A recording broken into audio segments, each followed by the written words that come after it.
Bendiciones, un abrazo. Bueno, este es la parte 2 del estudio de Cristología.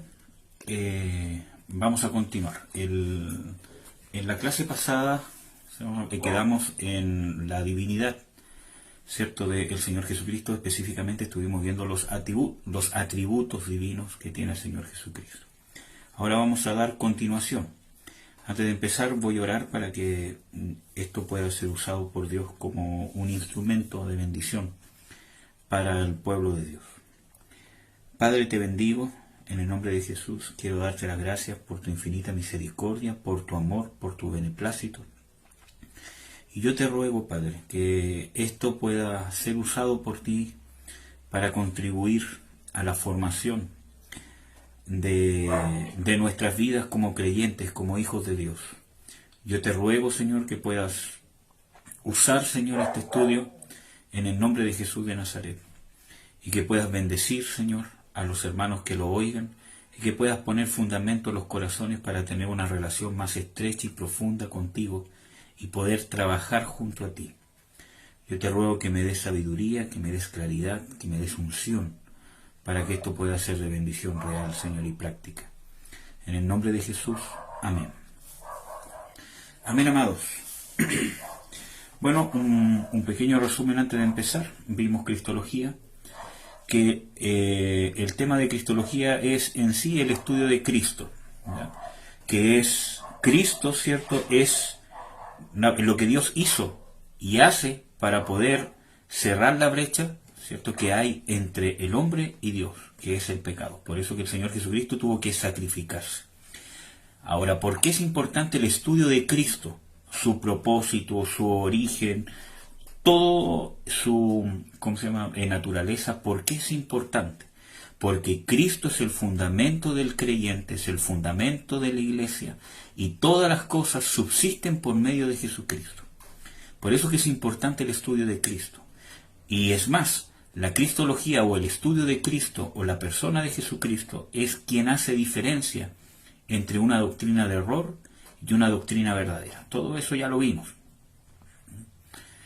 ¿Qué más vimos? Vimos esto, que es importante recordar, el diagrama de la kenosis. Según Filipenses 2, del 5 al 11, ahí es usada una palabra que en algunas versiones sale como se anonadó o se vació, ¿cierto? Que es la palabra griega kenosis, que quiere decir que se hizo nada, que se vació de sí mismo, que puso en desuso su divinidad, sin dejar nunca de ser Dios. ¿Ya? Entonces vimos que en ese pasaje bíblico está explicado la deidad del Señor Jesucristo, su humillación, ¿cierto?, su despojamiento, su encarnación, su humanidad, su sufrimiento, su sacrificio, y posteriormente su exaltación, cuando dice: y le dio un nombre que es sobre todo nombre, y que es el único ser que posee las dos naturalezas al 100%, Dios y hombre, Jesucristo. Como yo creo que ustedes saben que está en la Biblia, y lo vamos a ver. Entonces empezamos con la divinidad de Jesucristo. Por lo tanto, cuando nosotros encontremos en las Escrituras que se refieren a Jesús como Dios, estamos hablando que si la Biblia dice que Jesucristo es Dios, habla de que Él posee todos los atributos, cualidades que son únicos y propios de Dios. Entonces, cada vez que nombre la Biblia a Jesucristo Dios, de forma directa o indirecta, se está refiriendo que Jesús tiene todos, no algunos, no casi todos, no el 99%, sino que si la Biblia llama a Jesús Dios, es porque es Dios. Si tiene un 0,1% menos de Dios, no sería Dios, porque la característica de Dios es que es un todo. ¿Ya? Vimos que se le dan nombres divinos, vimos los nombres divinos que se le dan, ¿cierto? Que se le da Dios, Hijo de Dios, como segunda persona de la Trinidad, Señor, como un título honorífico equivalente a Jehová. ¿Ya? Eso no quiere decir de que la palabra Señor en el Nuevo Testamento sea la misma palabra Jehová, sino que es un título equivalente al Señor de todo, o al Señor de gloria, como está en Primera de Corintios. ¿Qué más? Otros nombres divinos que se le dan: el primero y el último, Alfa y Omega, el que es, el que era y el que ha de venir, que son nombres propios de Dios que se le dan a Jesucristo. Y quedamos acá, en que que Jesucristo posee atributos divinos y alcanzamos a ver el atributo de la eternidad, que es sumamente importante para lo que vamos a ver después. Entonces, vamos a pasar al otro, que es la inmutabilidad. ¿Qué significa ser inmutable? Significa que es el atributo por medio del cual Dios se despoja de todo cambio, ¿cierto? Y no solamente en su ser o en su esencia, sino que también en sus perfecciones, en sus propósitos, en sus promesas, ¿cierto? En sus valores, en sus mandamientos. Está libre de todo aumento y toda disminución, todo crecimiento y toda decadencia en su ser.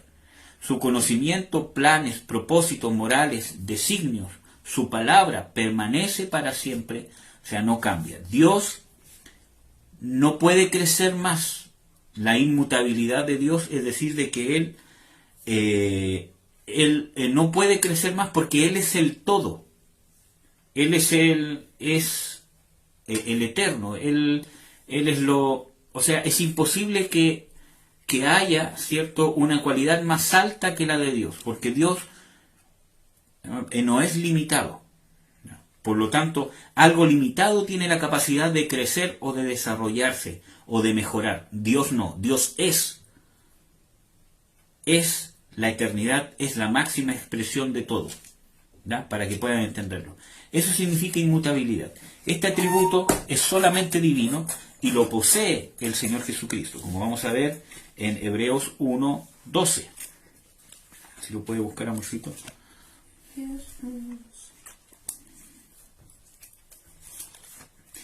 Ya. Y como un vestido los envolverás y serán mudados, pero tú eres el mismo y tus años no acabarán. Bueno, si ustedes leen todo el contexto, ¿cierto?, ustedes pueden darse cuenta de que está hablando evidentemente del Hijo o del Señor Jesucristo. Dice de que todo puede cambiar, pero Él no. Él es el mismo y sus años no acabarán. Y en Hebreos 13:8 habla de que Jesucristo es el mismo ayer, hoy y por los siglos, si mal no recuerdo. ¿Sí? Sí, entonces, habla de que Jesucristo no cambia, es inmutable, ¿no? Es importante que nosotros conozcamos cuáles son los atributos de nuestro Dios y de nuestro Señor Jesucristo. Vemos de que la Biblia habla de que Jesucristo posee este atributo que es solamente divino, ¿ya? Omnipresencia, yo creo que ese está claro. Omnipresencia viene de la palabra omni, que es todo, y presencia, que es estar en todas partes. Por lo tanto, es el poder, ¿cierto?, o la cualidad, ¿cierto?, de estar en todas partes al mismo tiempo. En otras palabras, no está limitado por la distancia ni por el espacio, ¿ya? Y yo le agregaría, ¿cierto?, ni por el tiempo. Entonces, está en tiempo presente. Dios está en todas partes. No es que esté escuchando con un oído a uno, con un oído a otro, sino que Él está, y no parte de Él, sino está completamente, está toda su atención, está todo su ser en todos lados, en todas partes al mismo tiempo.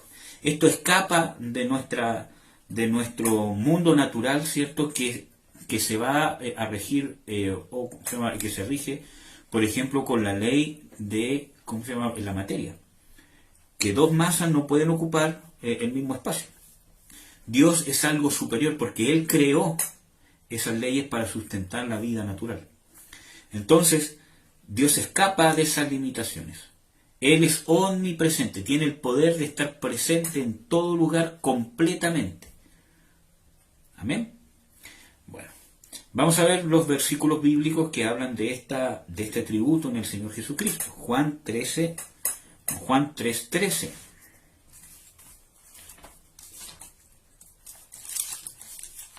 Nadie subió al cielo, sino el que descendió del cielo, el Hijo del Hombre que está en el cielo. Entonces está hablando, nadie subió al cielo, sino el que está en el cielo, y nadie descendió en el cielo, y habla de, sino el que está en el cielo, el Hijo del Hombre. Por lo tanto, está hablando de que Él, estando físicamente acá en la tierra, en tiempo presente, Él está diciendo de que está en el cielo. Por lo tanto, ahí uno puede también dilucidar, ¿cierto?, que el Señor Jesucristo, pese a que tenía en desuso su divinidad, ¿cierto?, pero Él está declarando ese atributo. Ahora es importante saber de que este pasaje bíblico en particular puede tener esa interpretación que es bíblica, ¿cierto? Como vamos a ver con los otros versículos bíblicos, de que el Señor Jesucristo cuando dice el que está en el cielo está hablando de que Él en sí mismo tenía la capacidad de estar en más de un mismo lugar a la vez, y ese es un atributo solamente divino, ¿ya? Porque cuando habla de estar en el cielo y acá en la tierra, está hablando de estar en estos dos mundos. Entonces, está revelando esa capacidad que tiene el Señor Jesucristo, aunque está en desuso, aunque no la estaba usando, pero su esencia de Dios estaba ese atributo ahí, aunque Él no lo usó, ¿ya? Ahora, vamos a leer Mateo 18:20, que lo tengo yo acá, a ver si usted, amor, puede buscar Mateo 28:20. En Mateo 18:20 dice, porque donde están 2 o 3 congregados en mi nombre, allí estoy en medio de ellos. Que yo creo que es un pasaje bíblico que todos, yo creo que conocen harto, ¿cierto? Donde el mismo Señor Jesucristo promete de que donde hayan 2 o 3, ¿cierto? Que estén en armonía, que estén en unidad, ¿cierto? Bíblica, ahí va a estar Dios. Y eso habla de su omnipresencia, porque si hay 2 que están en la China, 2 que están acá en Chile, 2 que están en Colombia, o 3 o 4, ¿cierto? Ahí está completo, no parte del Señor Jesucristo, sino completo. ¿Ya? Vamos a leer Mateo 28:20. Enseñándoles que guarden todas las cosas que os he mandado. Y he aquí yo estoy con vosotros todos los días hasta el fin del mundo. Amén. Entonces el Señor Jesucristo dice, yo estoy con vosotros todos los días. Y esa es una promesa a todos los discípulos, a todos los que iban a cumplir esta gran comisión de ir y hacer discípulos a todas las naciones. Por lo tanto, en donde se esté ejerciendo esa tarea, tenemos la promesa del Señor Jesucristo que Él está completamente, no parte, con nosotros todos los días hasta el fin del mundo. Yo les voy a leer Efesios 1:23. Dice, la cual es su cuerpo, hablando de la iglesia y del Señor Jesucristo, la plenitud de aquel que llena todas las cosas en todos. Yo creo que con estos versículos bíblicos está más que claro. Entonces, el Señor Jesucristo es omnipresente, puso en desuso ese atributo en su ministerio terrenal, o sea que no lo usó, pero era parte de su característica de Dios innegable. Cuando habla de la kenosis es porque Él no dejó nunca de tener ese atributo, que es algo importante entender para que podamos entender la magnificencia del sacrificio de nuestro Señor. Él nunca dejó de poseer ningún atributo divino, pero los puso en desuso, se anonadó, se vació voluntariamente. ¿Ya? Omnisciencia es justamente la palabra omni, que ya vimos, de que es todo, y ciencia, que es conocimiento o sabiduría, y sabiduría. ¿Ya? Entonces, omnisciencia es el poder y capacidad sobre todo, o sea, de saberlo todo, perdón. Nada le es oculto, en su potestad está todo el conocimiento. ¿Ya? Eso es omnisciencia, saberlo todo, nada le es oculto, y aparte de que nada le es oculto, ningún pensamiento, ninguna cosa, absolutamente nada, en su capacidad está todo el conocimiento de todas las cosas. ¿Ya? Y ese atributo lo posee el Señor Jesucristo, como lo vamos a ver en Colosenses 2, del 2 al 3.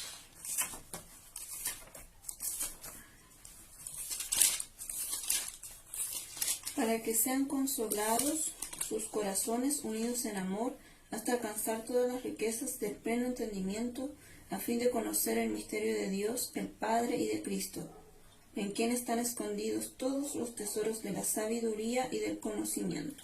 Entonces, ¿en quién están escondidos todos los tesoros del conocimiento y la sabiduría? En Cristo. Y vamos a ver otro versículo bíblico en Juan 16:30. Dice, ahora entendemos que sabes todas las cosas. Están hablándole al Señor Jesucristo. Ahora entendemos que sabes todas las cosas. No está bien. Que había salido interrumpido. ¿Qué me estaba diciendo?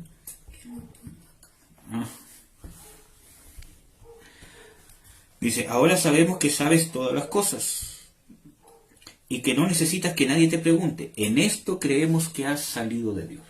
Aquí hay un tema importante porque cuando el Señor Jesucristo les está hablando a sus discípulos, ustedes leen todo el contexto bíblico desde Juan 14, ¿cierto? El Señor Jesucristo les está revelando que Él y el Padre son una sola cosa, que el que ha visto al Padre, lo ha visto a Él. Y les revela también que yo he salido del Padre y al Padre voy. ¿Cierto? Yo creo que ustedes ya deben haber leído esos textos bíblicos.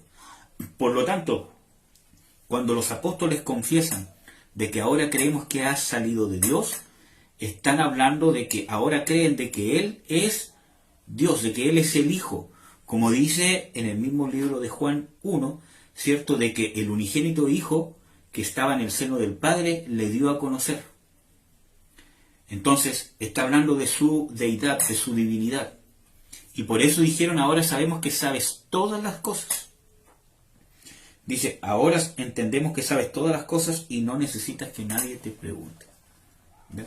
Entonces, es una revelación de que el Señor Jesucristo es omnisciente, aunque no usó, y esto es importante entenderlo, porque la prueba de que Él es omnisciente no es en sí mismo que Jesucristo sabía todas las cosas, o todas las cosas que ellos querían preguntar, sino lo que prueba su omnisciencia en este pasaje bíblico, ¿cierto? Realmente es la declaración de los apóstoles, porque el Señor Jesucristo los hubiese reprendido, ¿cierto? Si Él realmente no fuese Dios, sino que les hubiese dicho, ¿por qué dicen que yo sé todas las cosas?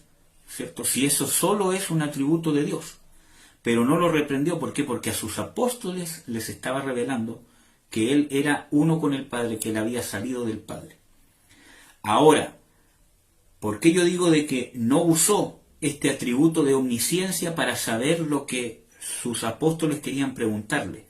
Porque el Señor Jesucristo, como ya vimos bíblicamente, puso en desuso estos atributos. Por lo tanto, para poder saber lo que sus apóstoles querían preguntarle, hay muchos versículos bíblicos que hablan de que el Señor Jesucristo sabía lo que había en el corazón de sus discípulos, o las cosas que estaban en su corazón, o incluso en el corazón de los fariseos cuando estaban murmurando en sus corazones en contra de Él. Entonces, ahí usó el don de conocimiento, o de palabra de conocimiento, o revelación, como ustedes quieran llamarlo. Entonces, en sí, ¿cierto? La revelación de la omnisciencia de Jesucristo está en la declaración de los apóstoles. Sabemos que sabes todas las cosas. En esto sabemos que has salido de Dios. O sea, esta es una prueba de tu deidad, que tú sabes todas las cosas, aunque no está usando ese atributo en su ministerio terrenal, pero lo tiene, lo posee. No lo usó en su ministerio terrenal, sino que el Señor Jesucristo dependió de los dones, de la unción del Espíritu Santo, para, como revelación de Dios, de lo que sus discípulos querían preguntarle o de las cosas que se movían en el corazón de los fariseos. Vamos a leer Juan 21, 17. Le dijo la tercera vez, Simón, hijo de Jonás, ¿me amas? Pedro se entristeció de que le dijese la tercera vez, ¿me amas? Y le respondió, Señor, tú lo sabes todo, tú sabes que te amo. Jesús le dijo, apacienta mis ovejas. Amén. Bueno, hermanos, si es que estuviésemos dando este estudio en persona, ¿cierto? Yo creo que nos podríamos deleitar, ¿cierto?, en poder analizar, ¿cierto?, que Pedro había tenido una revelación práctica de que el Señor Jesucristo era Dios. Porque tuvo una revelación no práctica, o no entendida, o no procesada, cuando él declaró con su boca que cuando él dijo, tú eres el Cristo, el Hijo del Dios viviente. Cuando está hablando de que eres el Cristo, está hablando del Mesías prometido, el que dice en Isaías 9 que es el Dios fuerte, el Padre eterno, o sea, que era Dios. O, ¿cómo se llama? Emanuel, que el pueblo judío ya sabía que era Emanuel, que es Dios con nosotros. Y dice, tú eres el Hijo del Dios viviente, o sea, también está declarando ahí su deidad. Hijo de Dios como que comparte su naturaleza divina, porque son uno. Ahora, pero cuando Pedro pasó por el tema de la negación, del arrepentimiento, y el Señor Jesucristo lo restauró, como en este versículo bíblico, tuvo esa experiencia no tan solamente revelada como de una revelación de palabra, sino de una forma práctica. Pasó de su espíritu a ser una vivencia. Por eso que él después puede declarar, después de su quebranto puede declarar: Señor, tú lo sabes todo, porque él sabía que él era Dios. Aunque el Señor Jesucristo no usó ningún atributo divino de omnisciencia para saber alguna cosa, sino que dependió de la revelación del Espíritu Santo. Y es importante, hermanos, porque el don de revelación, como tú lo quieras llamar, o de palabra de ciencia, etcétera, etcétera, para poder discernir la voz de Dios o saber qué cosas están pasando, no es que uno diga: ya tengo el don, entonces Dios me va a revelar todo lo que necesito porque Dios me dio el don. El Señor Jesucristo tuvo que orar, tuvo que apartar tiempo para buscar de Dios, tuvo que estudiar las Escrituras. Hay un versículo bíblico en el Antiguo Testamento que dice bien claramente: hasta que sepa, ¿cierto?, discernir lo bueno y lo malo, él va a comer leche y miel. Por lo tanto, el Señor Jesucristo tuvo que tener un entrenamiento donde él tuvo que preguntar, tuvo que leer las Escrituras, y el Espíritu Santo le dio revelación de las Escrituras por medio que él iba creciendo en sabiduría y en gracia para con Dios y con todos los hombres, como sale en Lucas. Entonces, el Señor Jesucristo apartó tiempo para estudiar las Escrituras, para alimentarse de las Escrituras. Él tenía la costumbre de ir todas las semanas, todos los días de reposo a la sinagoga, a escuchar palabra de Dios. Entonces él buscaba en las Escrituras y él se apartaba para orar con Dios, especialmente cuando tenía que tomar decisiones difíciles. Entonces, no porque yo tenga un don o porque venga alguien que me diga: tú tienes el don de esto, ¿cierto? Qué rico, tengo el don, listo, se acabó. Sino que la revelación de Dios depende de la búsqueda de la comunión que yo tengo con Dios. Si el Señor Jesucristo tuvo que hacerlo, ¿cuánto más nosotros? ¿Ya? Bueno, ¿cuál leímos? 21:17. Entonces, la revelación de la omnisciencia de Jesucristo está en la declaración de Pedro, no en que Jesucristo haya usado este atributo. Porque hay algunas personas que dicen de que Jesucristo usó atributos divinos en este ministerio terrenal. Si fuese así, como vamos a ver en lo largo de este estudio, ¿cierto?, la salvación no tendría validez sobre nuestras vidas y no podría tener sustancia para redimir al hombre, ¿ya? Sino que la validez del sacrificio radica en que, siendo Dios, se puso en desuso y se sacrificó usando todos sus atributos divinos, siendo Dios, ¿ya? Que ya lo vamos a ver con más detalle. Juan 15:15. Ya nos llamaré siervos, porque el siervo no sabe lo que hace su señor, pero os he llamado amigos, porque todas las cosas que oí de mi Padre os las he dado a conocer. Entonces aquí está la contraparte, ¿cierto?, de que el Señor Jesucristo usó, ¿cierto?, o dependió de la revelación del Padre para poder dar a conocer todas las cosas que dio a conocer.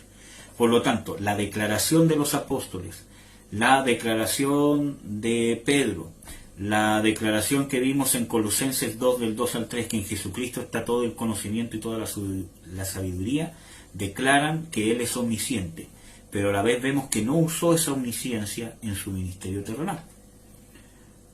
Sigamos. Omnipotencia. Y yo creo que también es fácil saber qué significa. Significa todo poder. En textos como Apocalipsis 1:8 dice de que Él es el Todopoderoso. Vamos a leer, aquí solamente vamos a leer algunos solamente. Bueno, ¿qué significa omnipotencia? Es el atributo que expresa la total capacidad de Dios para hacer todas las cosas visibles e invisibles. O sea, no hay nada que Él no pueda hacer. Y hay muchos versículos bíblicos que hablan de la omnipotencia de Dios. Pero vamos a ver con respecto al Señor Jesucristo, Apocalipsis 1:8. Yo soy el Alfa y la Omega, principio y fin, dice el Señor, el que es, el que era y el que ha de venir, el Todopoderoso. Ya, entonces, miren, vamos a ver este mismo texto, mientras mi esposa busca el otro que sigue, para comprobarles que el que está hablando eso es el Señor Jesucristo, porque dice, desde el versículo 5, dice, y de Jesucristo el testigo fiel, el primogénito de los muertos y príncipe de los reyes de la tierra, al que nos amó y nos ha lavado de nuestros pecados con su sangre. Está hablando de Jesucristo, está hablando del Hijo, porque el que nos lavó con su propia sangre fue Jesús. No fue el Padre, no fue el Espíritu Santo, Jesucristo, el Hijo. Y nos ha hecho reyes y sacerdotes para Dios y su Padre. ¿De quién está hablando? De Jesucristo. A Él sea gloria e imperio por siempre y jamás. Amén. He aquí que viene con las nubes. ¿Quién? Jesucristo. Y todo ojo le verá. Estamos esperando la segunda venida, no del Padre, no del Espíritu Santo, sino de Jesucristo. Y los que le traspasaron y todos los linajes de la tierra se lamentarán sobre Él. Así sea.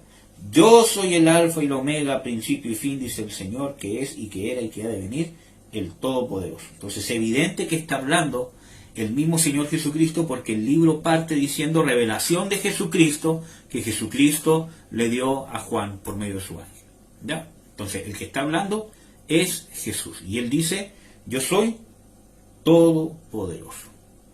Entonces esto ya debería ser prueba más que suficiente, ¿cierto?, para saber y entender y aceptar que Jesucristo es Dios.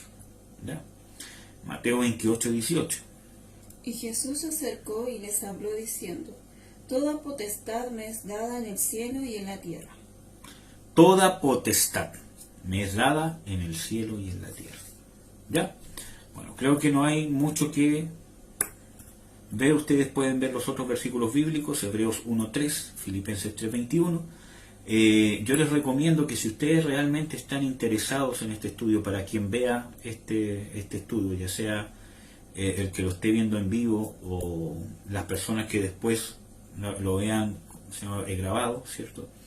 Yo les aconsejo que lean el libro de Hebreos, porque el libro de Hebreos revela, ¿cierto?, la deidad del Señor Jesucristo y la humanidad del Señor Jesucristo, cómo eso se va conjugando.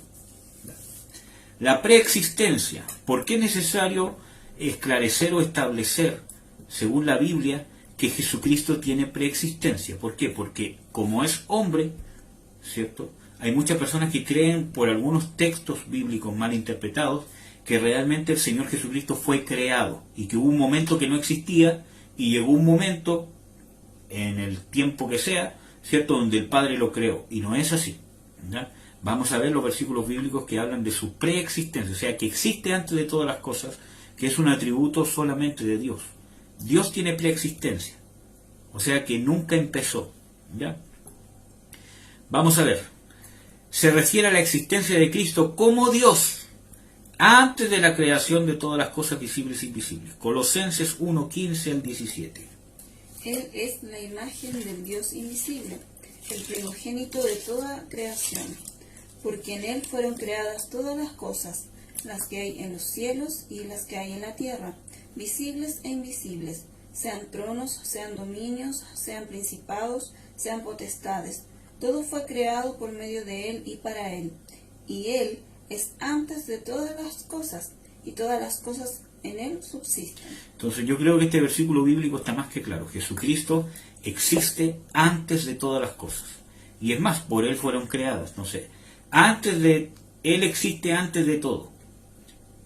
O sea, antes de todo lo creado. Eso, cuando habla de que Él existe antes de todas las cosas, principados, dominios, potestades, está hablando de algo que es solamente un atributo divino. Porque si Él hubiese sido creado, Él estaría dentro del grupo de las cosas invisibles y visibles que en algún momento fueron creadas y no podría estar antes. Quizás fue el primero, pero no podría estar antes de las cosas creadas. Cuando hablan de que Él es antes de todo, está hablando de antes de cualquier cosa que Dios haya creado. Por lo tanto, el único que puede haber existido, el único que tiene preexistencia, que no fue creado, es Dios. Por lo tanto, si Él es antes de todas las cosas, es prueba bíblica de que es Dios. ¿Ya? Hebreos 1:2. En estos postreros días nos ha hablado por el Hijo, a quien constituyó heredero de todo, y por quien asimismo hizo el universo. Entonces, ¿por quién fue hecho el universo? Como veíamos también en Colosenses 1, por Jesucristo. Por Él y para Él fueron hechas todas las cosas. ¿Ya? Y por medio de Él. Ya, vamos a ver... bueno, ustedes pueden ver los otros versículos bíblicos. Vamos a ver Juan 1, del 1 al 3, que son los versículos más conocidos. Ustedes pueden revisar los otros. Sí, lea nomás, por favor. En el principio era el Verbo, y el Verbo era con Dios, y el Verbo era Dios. Entonces, como les dije en la semana pasada, dice, en el principio era el Verbo, y el Verbo era Dios, y el Verbo era con Dios.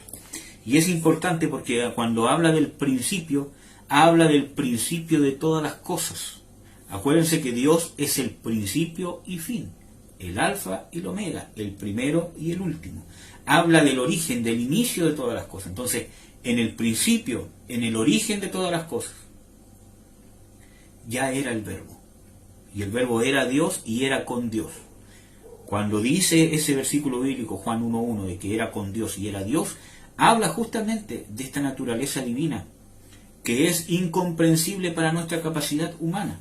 No hay que tratar de entenderla, hay que aceptarla por fe, como le dijo Jesús a Felipe cuando él cuestionó si realmente era verdad lo que estaba diciendo el Señor Jesucristo cuando dijo, ustedes han visto al Padre. Y él dijo, no, Señor, muéstranos al Padre, están locos, nosotros no lo hemos visto.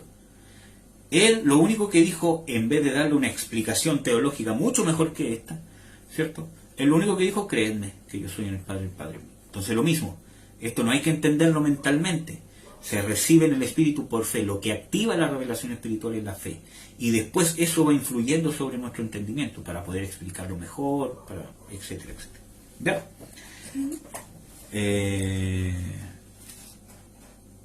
Pero ya lo leyó. Del 1 al 3, ya síganos. Este era en el principio con Dios. Todas las cosas por Él fueron hechas. Sin Él, nada de lo que ha sido hecho fue hecho.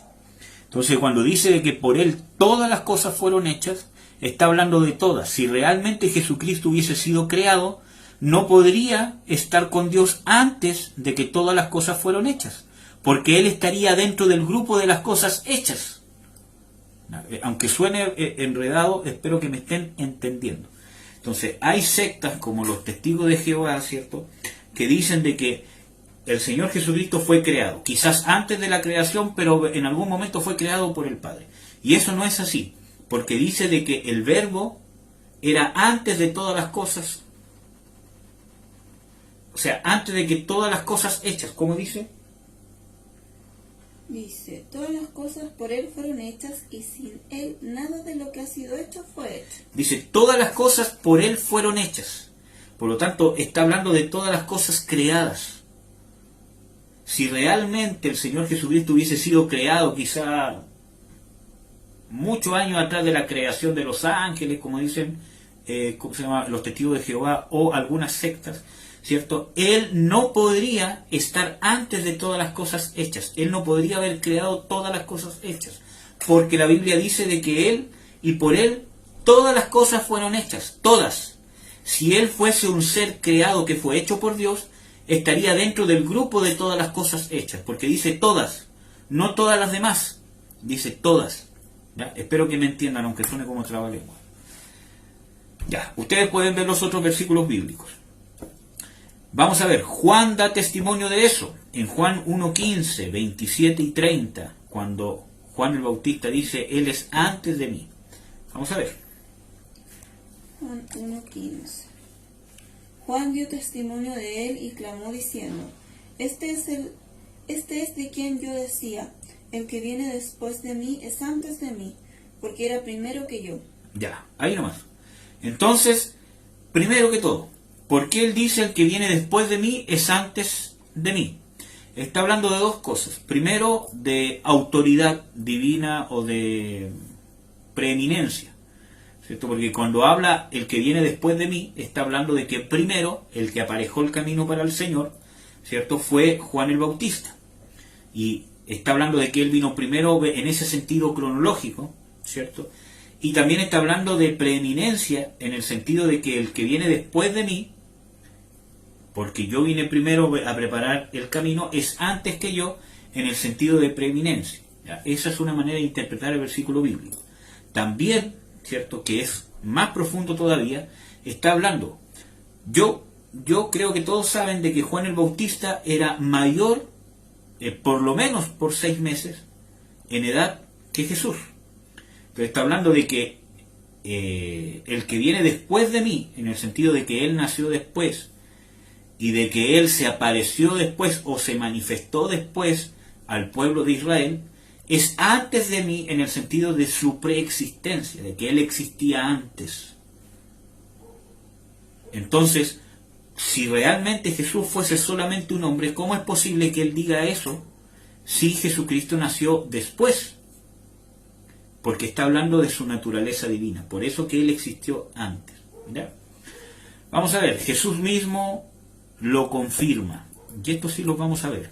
Juan 8, 56 al 58. Estamos hablando de la preexistencia de Jesucristo, que es un atributo divino que posee Jesús. No lo usó en su ministerio terrenal, pero posee ese atributo. Juan 8, 56 al 58. Dice, Abraham, vuestro padre, se gozó de que había de ver mi vida y día, y lo vio, y se gozó. Entonces le dijeron los judíos, ¿aún no tienes 50 años y has visto a Abraham? Jesús les dijo, de cierto os digo, antes que Abraham fuese, yo soy. Entonces, yo creo que ese versículo bíblico está más que claro. Antes que Abraham fuese, yo soy.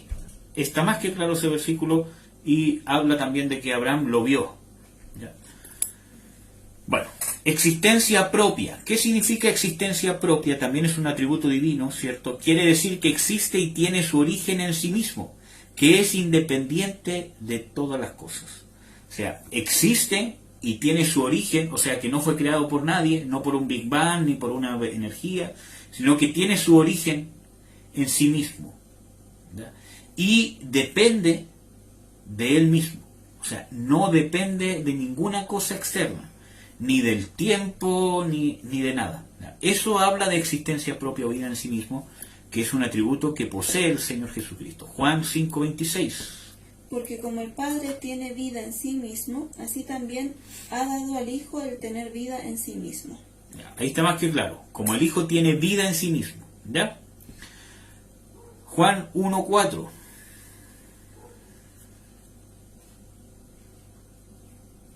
En él estaba la vida, y la vida era luz, la luz de los hombres. La luz estaba en tinieblas. ¿Eso no? El 1:4. En él estaba, ¿qué cosa? La vida. Entonces, ¿en quién está la vida? En Jesús. Eso significa que Jesús no depende de ser vivificado por algo externo, porque en él estaba la vida. Cuando justamente está hablando de que el verbo era Dios. ¿Ya? Vamos a ver Juan 10, del 17 al 18, que también revela la existencia propia del Señor Jesucristo. Por eso me ama el Padre, porque yo pongo mi vida para volverla a tomar. Nadie me la quita, sino que yo de mí mismo la pongo. Tengo poder para ponerla y tengo poder para volverla a tomar.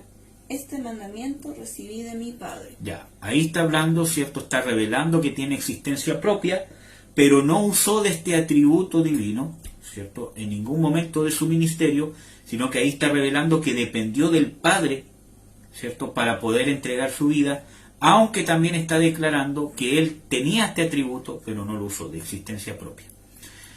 Poder para dar vida. Y aquí solamente vamos a ver un par de versículos, Juan 5:21 y 1 Corintios 15:45. Ustedes pueden buscar los demás. Juan 5:21. Porque como el Padre levanta a los muertos y les da vida, así también el Hijo a los que quiere da vida. A los que quiere da vida, es decir, que él tiene poder para dar vida. Juan 15:40, o sea, 1 Corintios 15:45 dice, así también está escrito, fue hecho el primer Adán, o sea, el primer hombre Adán en alma viviente y el postrer Adán en espíritu vivificante. ¿Ya? y el posterior Adán es Jesucristo. Ustedes pueden leer todo el contexto bíblico. Vamos a ir avanzando, espero que esté claro.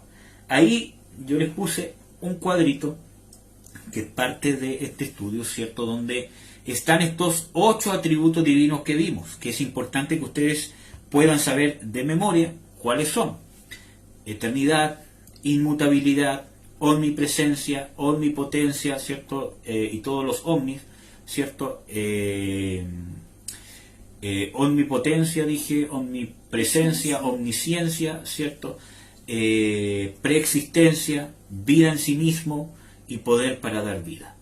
Y ahí están las comparaciones de los versículos bíblicos que hablan de estos atributos que los posee el Padre, y al lado hay una columna donde los textos bíblicos que habla de que los posee el Hijo. ¿Ya?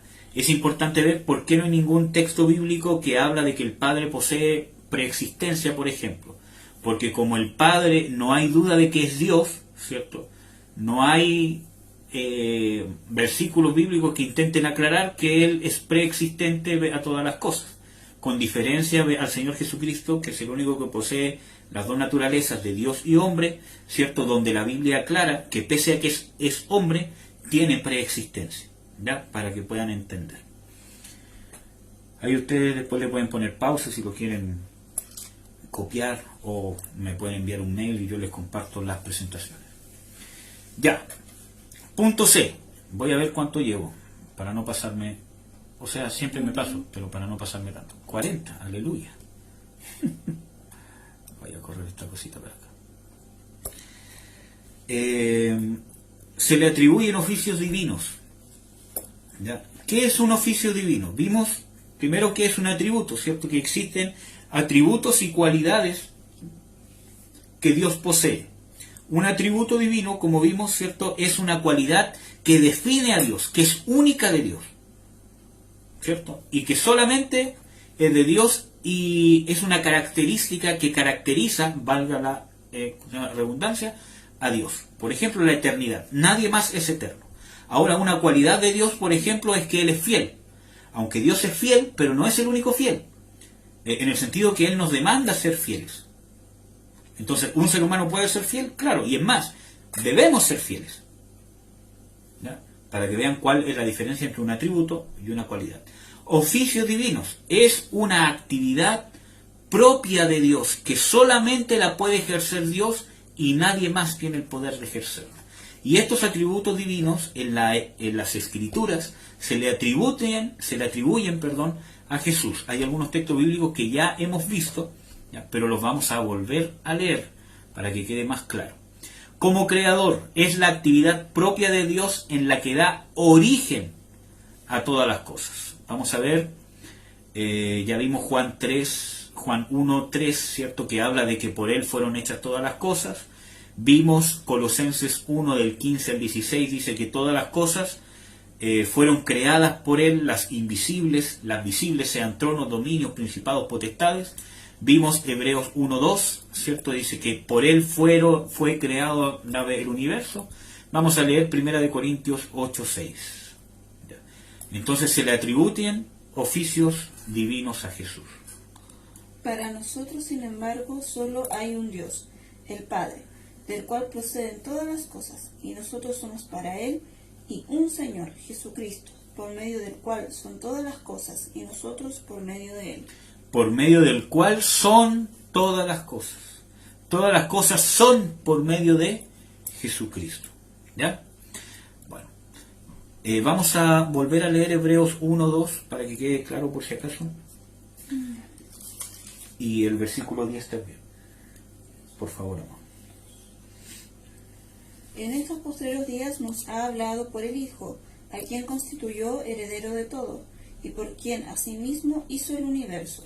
Por quien asimismo hizo el universo. Está hablando de Jesucristo, versículo 10.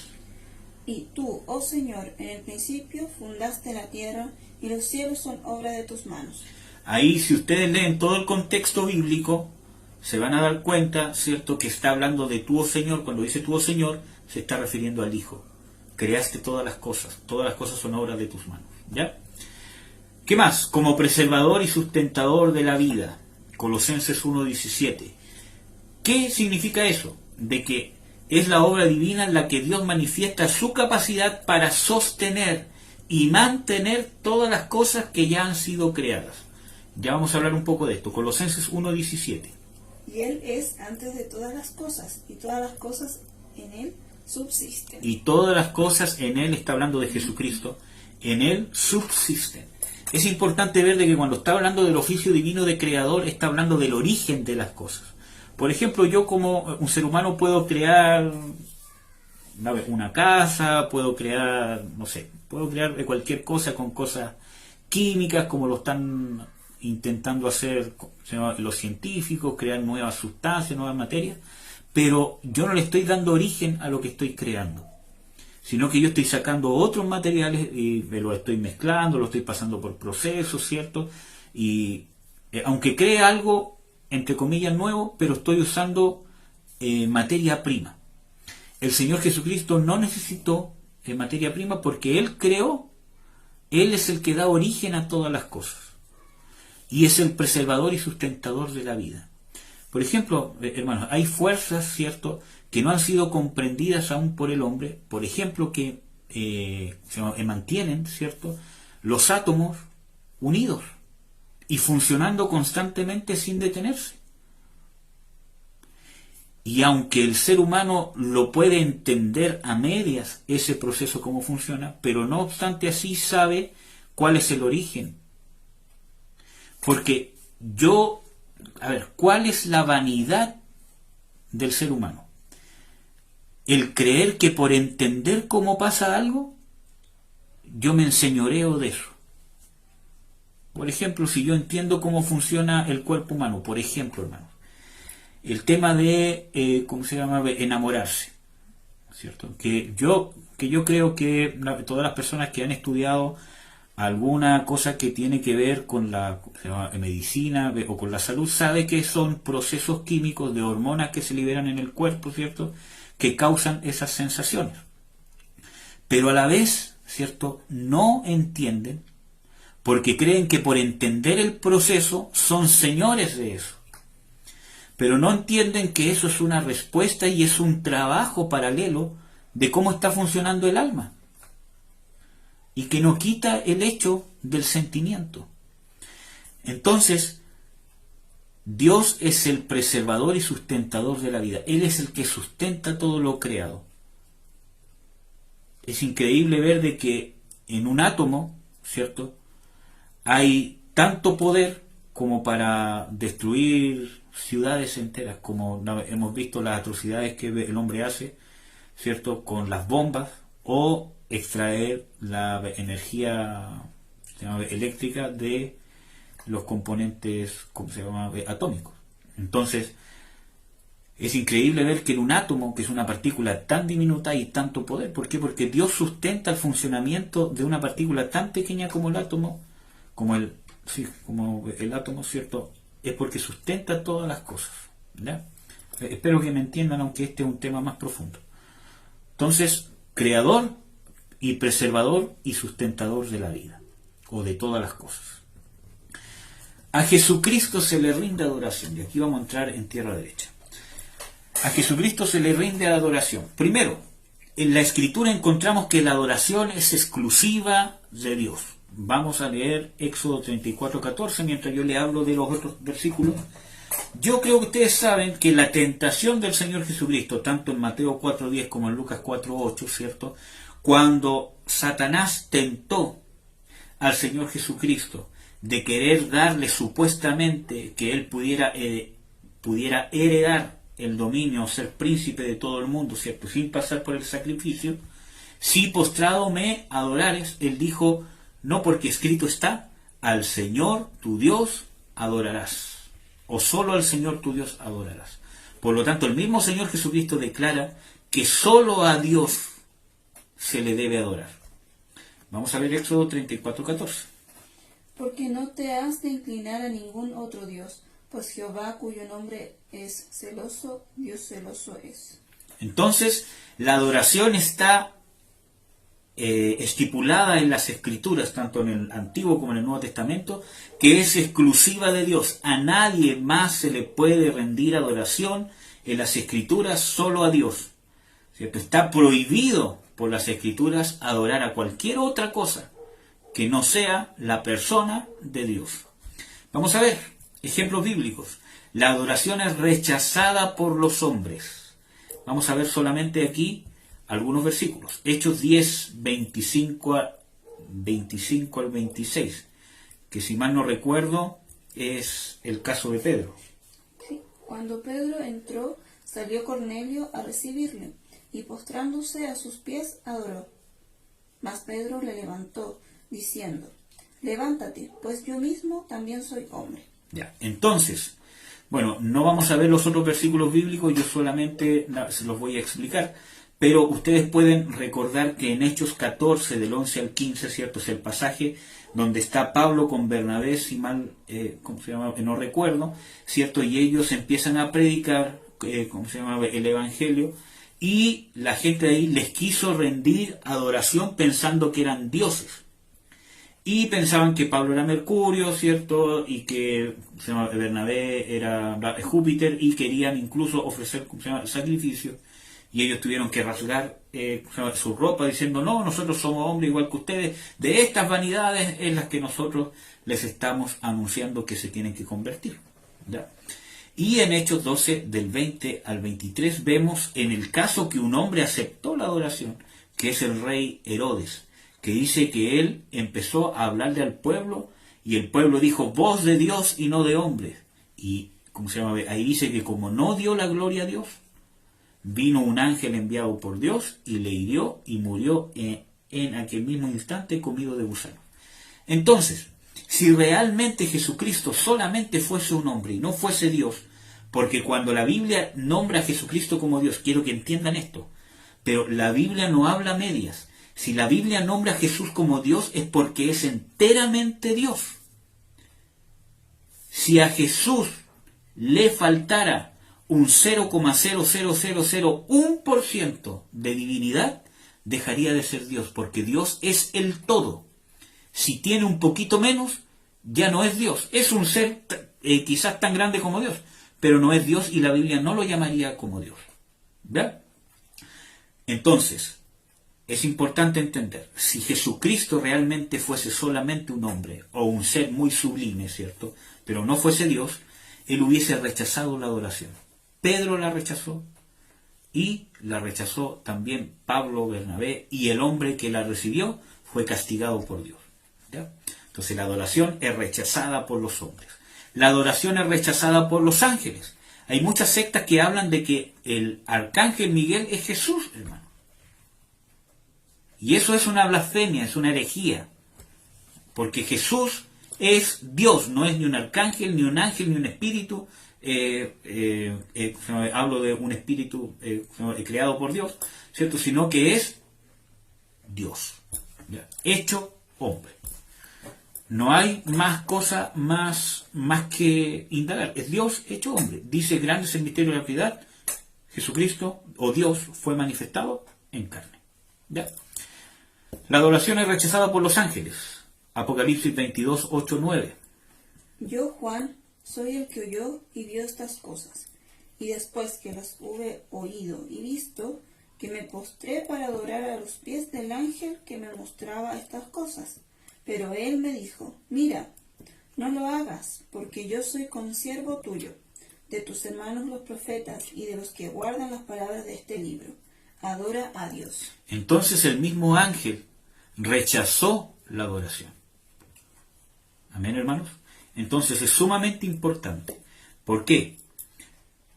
Porque el mismo Juan, siendo apóstol, teniendo la tremenda revelación que tuvo, siendo el apóstol amado, se confundió y se equivocó y adoró a un ser que no debería adorar. ¿Cuánto más nos queda para nosotros? Entonces, tenemos que entender nuestras debilidades, saber de que estamos susceptibles a equivocarnos. Porque el que cree que está firme, mire que no caiga. Entonces, tenemos que estar siempre sabiendo que somos pobres en espíritu, que somos susceptibles, que dependemos de la gracia de Dios y de su misericordia. Entonces, la adoración es rechazada por los ángeles. Entonces, no existe tal cosa como adorar arcángeles, ángeles, y si los ángeles la rechazaron, ¿cuánto más debería rechazarla un hombre? Aunque se le meta un ángel adentro, hermano. ¿Ya? Un ángel de Dios jamás va a aceptar que le adoren. La adoración es aceptada por Jesucristo. Y aquí vamos a ver por lo menos 3 versículos bíblicos. Mateo 14, 32 al 33. Vamos a ver, y esto prueba de que Jesucristo es Dios. Y cuando ellos subieron en la barca, se calmó el viento. Entonces los que estaban en la barca vinieron y le adoraron, diciendo: verdaderamente eres Hijo de Dios. Entonces ahí está hablando, le adoraron y dijeron: verdaderamente tú eres Hijo no de hombre, sino de Dios. Acuérdense que el nombre que se le da a Jesucristo de ser Hijo de Dios está hablando de que comparte su naturaleza divina. Y esa es la confusión que hay muchas veces, de que creen que porque dice Hijo, creen que es el mismo concepto de hijo en forma natural o humana. Está hablando concepto de hijo de deidad, no de ser creado, sino de que comparten la misma naturaleza. ¿Ya? Entonces, le adoraron.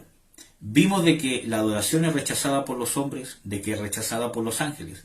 Por lo tanto, Jesucristo, aunque era hombre, recibió adoración porque a la vez es y siempre fue, siempre ha sido y siempre será Dios. ¿Amén, amados? Ya, vamos a leer Mateo 28, del 9 al 17. He aquí Jesús les salió al encuentro, diciendo: salve. Y ellas, acercándose, abrazaron sus pies y le adoraron. ¿Al 17? No, y el 17. Y el 17. Y cuando le vieron, le adoraron, pero algunos dudaban. Ya. Entonces ustedes pueden revisar los otros versículos bíblicos, pero dice que le adoraron. Adoraron al Señor Jesucristo. Eso está claro en las Escrituras. Y ahí hay más ejemplos, hermanos, para que lo revisen. Por lo tanto, si Jesucristo recibió adoración, es imposible que no sea Dios, porque si no, hubiese pecado. Dios lo hubiese castigado. Y nuestra salvación no tendría ninguna validez si Jesucristo hubiese pecado en alguna cosa.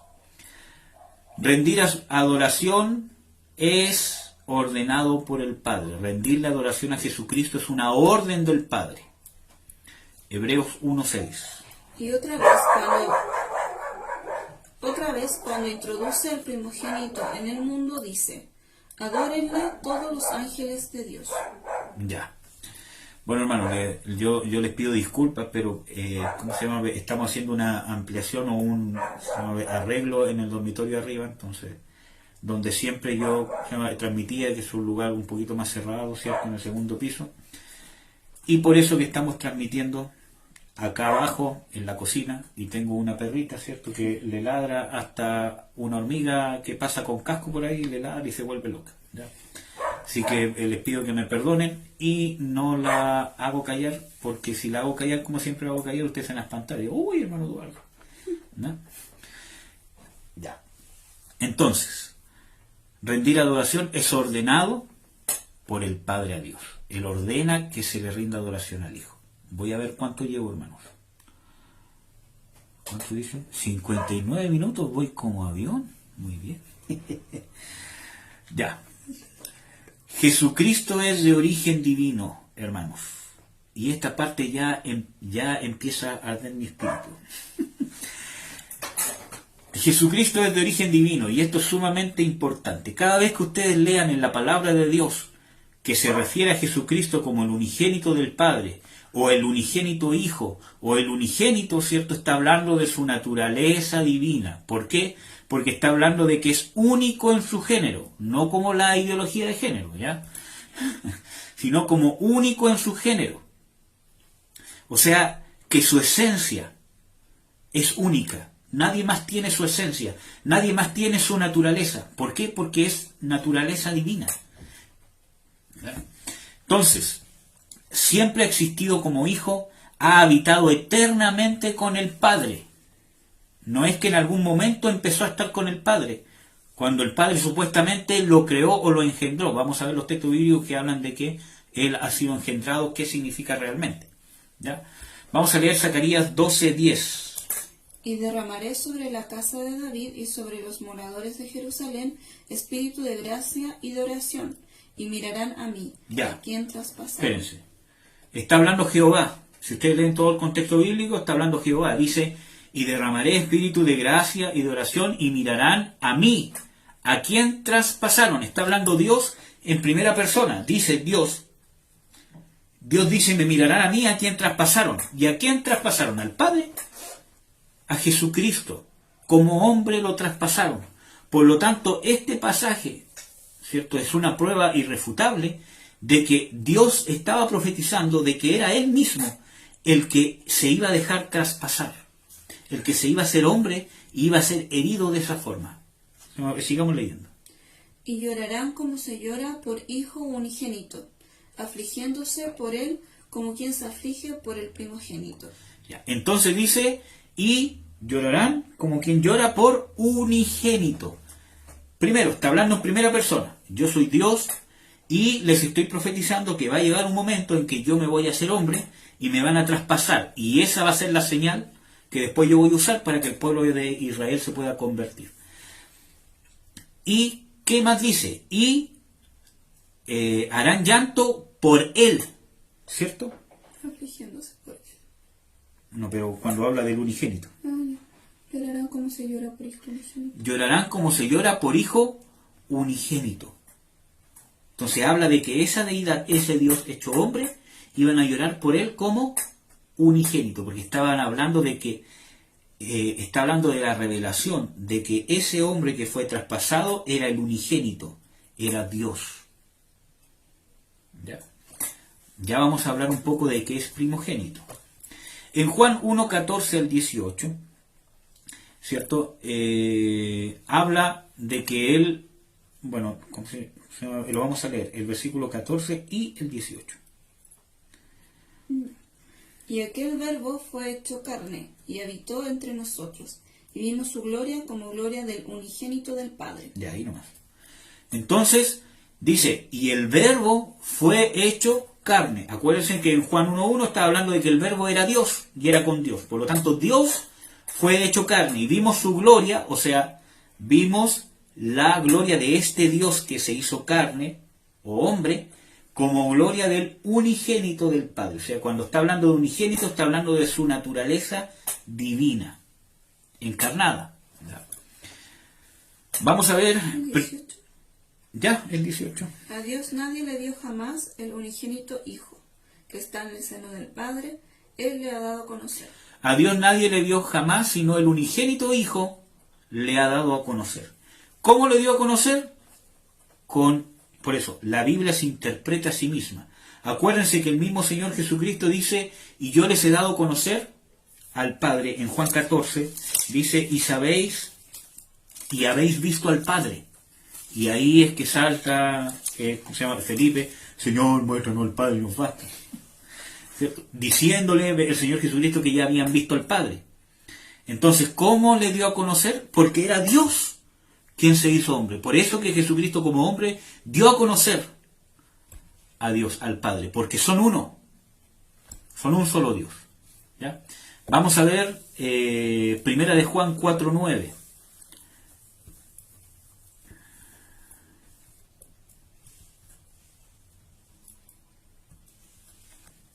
En esto se mostró el amor de Dios para con nosotros, en que Dios envió a su Hijo unigénito al mundo para que vivamos por Él. Ya, es importante porque dice Dios envió a su Hijo unigénito al mundo. No está hablando de que envió un hombre. Porque cuando dice de que envió, está hablando de que el Hijo que estaba en el seno del Padre, o sea que es Dios, ¿cierto? Lo envió desde su divinidad a través del despojamiento de su deidad, sin dejar de ser Dios, en su encarnación, en su humillación, en su humanidad. Eso es el envío. ¿Ya? Entonces, por eso que habla de que enviando al unigénito. ¿Amén? Ahora, aunque no vamos a leer los versículos bíblicos que están ahí, ustedes los pueden ver con más tiempo. Pero, ¿cuál es la diferencia? Y yo se los voy a explicar a grandes rasgos, porque vamos a ver esto después en la otra parte del estudio de Cristología, que habla de la humanidad del Salvador o la humanidad de Cristo. ¿cierto? ¿Qué diferencia hay entre unigénito y primogénito entonces? Como vimos en los versículos bíblicos, y como ustedes se van a cerciorar si los leen todos, que cuando habla de unigénito siempre está haciendo referencia a su deidad o a su naturaleza divina. Pero cuando habla de primogénito está haciendo referencia a su naturaleza divina. Unigénito significa único. No hay nadie que va a ser como él. Por lo tanto, la doctrina de la secta de los mormones, ¿cierto?, que dice de que nosotros vamos a ser Dios, ¿cierto?, y todo lo demás y todas las herejías que tienen, es una herejía. ¿Ya? ¿Por qué? Porque él es unigénito. Nadie puede ser hijo en el sentido de la segunda persona de la Trinidad. Y eso de, ¿cómo se llama?, Jehová Junior también es una herejía terrible, porque nadie puede ser Dios. ¿Ya? Pero cuando habla de primogénito, habla de que Jesucristo como hombre, en su naturaleza humana, al vencer el pecado, al hacer la voluntad perfecta del Padre, al depender de la unción del Espíritu Santo y del poder dado por el Padre para poder hacer todo lo que hizo en dependencia total de Dios, hasta la muerte y muerte de cruz, habiendo vencido la muerte porque no tenía derecho legal sobre él, pues no pecó, por lo tanto no lo pudo retener, y resucitó, ¿cierto? Y en más ascendió para poder entregar el sacrificio expiatorio, su sangre, por toda la humanidad, ¿cierto? Eso que él ganó como hombre en su resurrección lo hace primogénito, porque dice el primogénito de muchos hermanos, el primero de muchos hermanos. ¿Por qué? Porque él estableció el parámetro, la semejanza, el molde que nosotros debemos alcanzar. En dos sentidos. Primero, de que él creó a la nueva naturaleza. Él creó la nueva naturaleza que nosotros tenemos dentro de nosotros, a pulso, a sudor y lágrimas, fe, porque él creó ese nuevo hombre al resucitar. ¿Ya? Y él abrió la puerta para que nosotros podamos tener esa nueva criatura que dice que es hecha conforme a Dios en justicia y en verdad. ¿Ya? Donde habita el Espíritu Santo dentro de nosotros.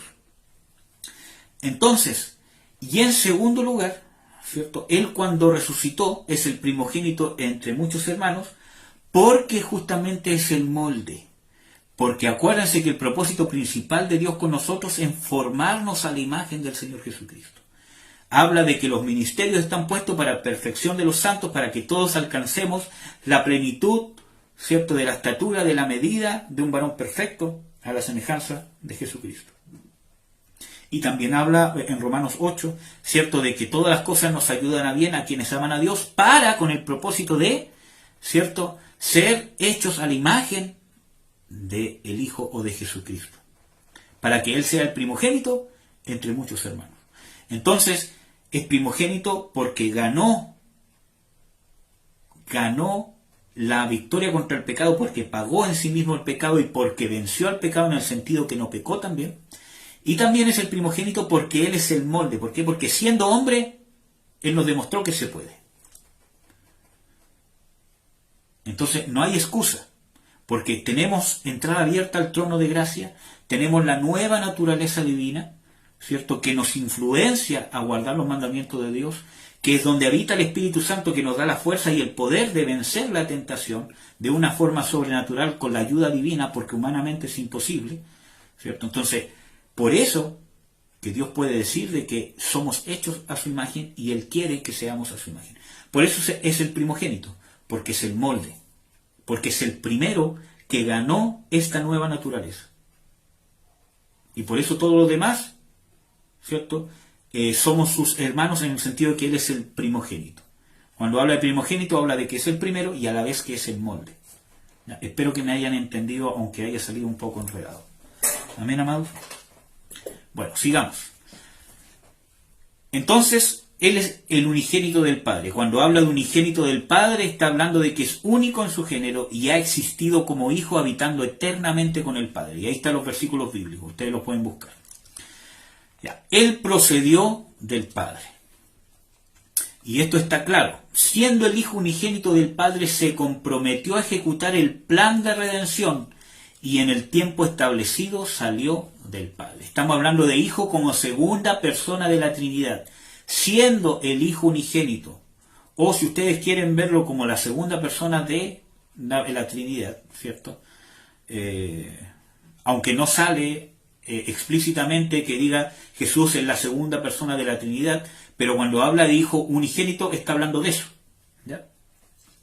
Se comprometió como Hijo unigénito, ¿cierto? Como el Verbo, ¿cierto? Como esta otra persona, porque cuando habla del Verbo era con Dios y era Dios, está hablando de que eran uno, pero a la vez eran dos personas diferentes. Entonces, esta persona del Hijo unigénito se comprometió como Dios a ejecutar el plan de redención y el tiempo establecido salir del Padre. ¿Qué significa el salir del Padre? Despojarse de su deidad.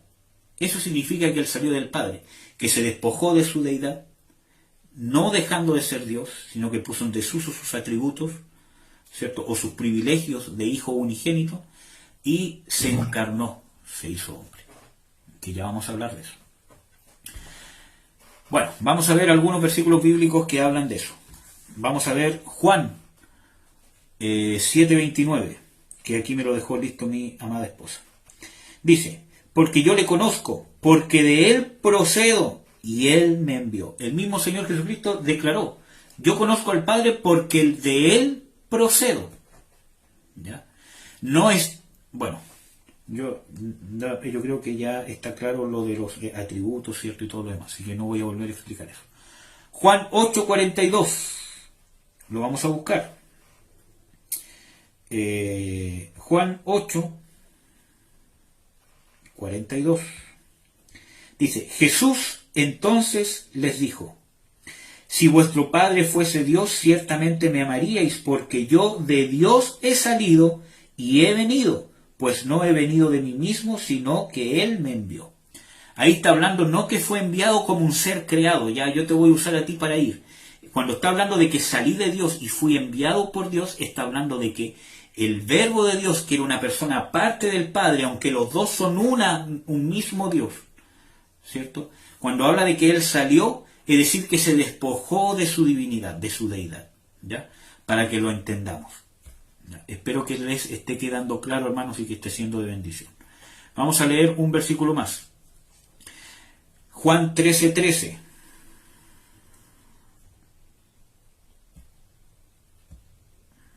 Dice, vosotros me llamáis maestro y señor, y decís bien porque lo soy.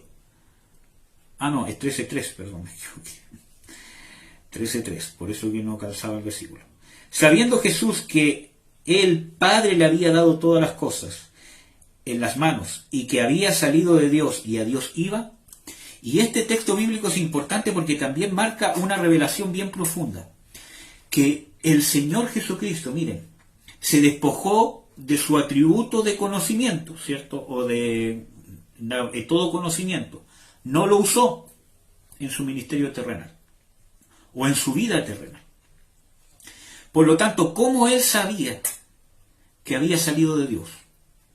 ¿Cómo él declara, ¿cierto? Que cuando él dice, Padre, glorifícame con la gloria que tuve contigo antes de la fundación del mundo. Por revelación del Espíritu Santo. Porque puso en desuso su atributo de omnisciencia, pero dependió de la revelación del Espíritu Santo, ¿cierto? Y espero que esto, ¿cómo se llama? Que no los confunda, pero como hombre dependió de la revelación del Espíritu Santo para saber o para tener la certeza, ¿cierto?, de que Él era el Dios encarnado. Este es un tema muy profundo y podríamos estar aquí hablando muchas cosas, viendo muchos textos bíblicos, porque es un tema muy enriquecedor, porque nos habla de la magnitud del sacrificio, de la magnitud de lo que Jesucristo como Hijo de Dios, como unigénito, se despojó por amor a nosotros. ¿Amén? Este estudio no es para que nos llenemos la mente de intelectualismo. Este estudio es para que amemos más a Dios, para que comprendamos la magnitud de su sacrificio, todo lo que Él tuvo que dejar y despojarse por amor a nosotros, que no lo merecíamos ni lo merecemos. ¿Ya? Entonces, sabiendo él, por revelación del Padre, ¿cierto?, que Dios le había dado todas las cosas y que de Dios venía y a Dios iba, como dice el versículo bíblico, y a Dios iba, entonces él sabía que venía de Dios en el sentido de que era Dios, se despojó de su deidad, ¿cierto? Y que a Dios iba, habla que también la Biblia habla de que como salió de Dios, también va a haber un momento en que se va a reincorporar, o sea, ese salió de Dios, va a haber un momento que va a volver a Dios. Que no voy a entrar en explicaciones tan profundas de eso, pero hay versículos bíblicos que hablan de eso, como por ejemplo este. Sabiendo que de Dios venía y a Dios iba, ¿cierto? Está hablando de su cualidad, ¿cierto?, de hijo unigénito. Vamos a ver un versículo bíblico en Zacarías 14:9. Zacarías 14:9. Y Jehová será rey sobre toda la tierra, en aquel día Jehová será uno, y uno su nombre. Vamos a ver uno que está más claro, 1 Corintios 15:24. 1 Corintios 15:24. Dice, luego el fin, cuando entregue el reino al Dios, ahí está hablando del Señor Jesucristo, cuando el Señor Jesucristo entregue el reino al Dios y Padre, cuando haya suprimido todo dominio, toda autoridad y potencia. Vamos a leer qué dice el versículo 28.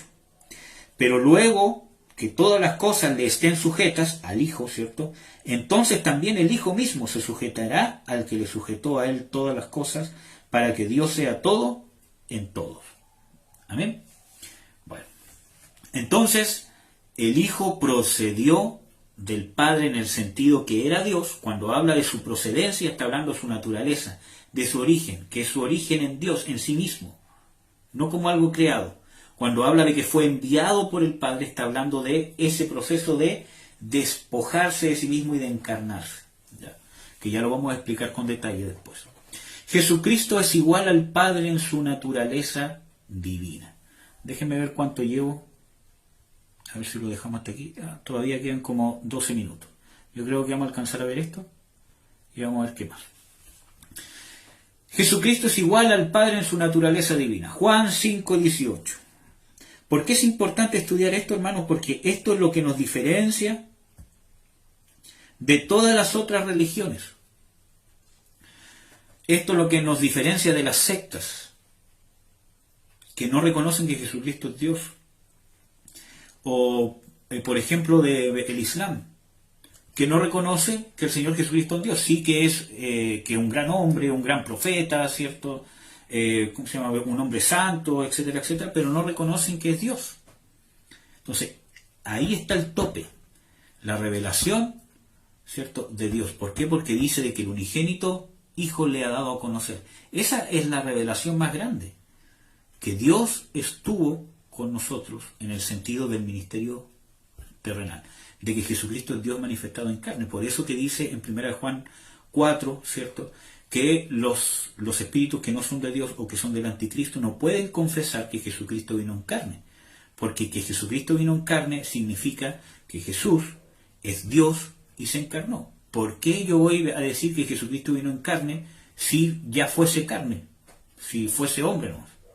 Entonces, cuando alguien confiesa que Jesucristo ha venido en carne, está confesando no tan solamente que es hombre, sino que es Dios que se hizo hombre. Y eso es la derrota de Satanás.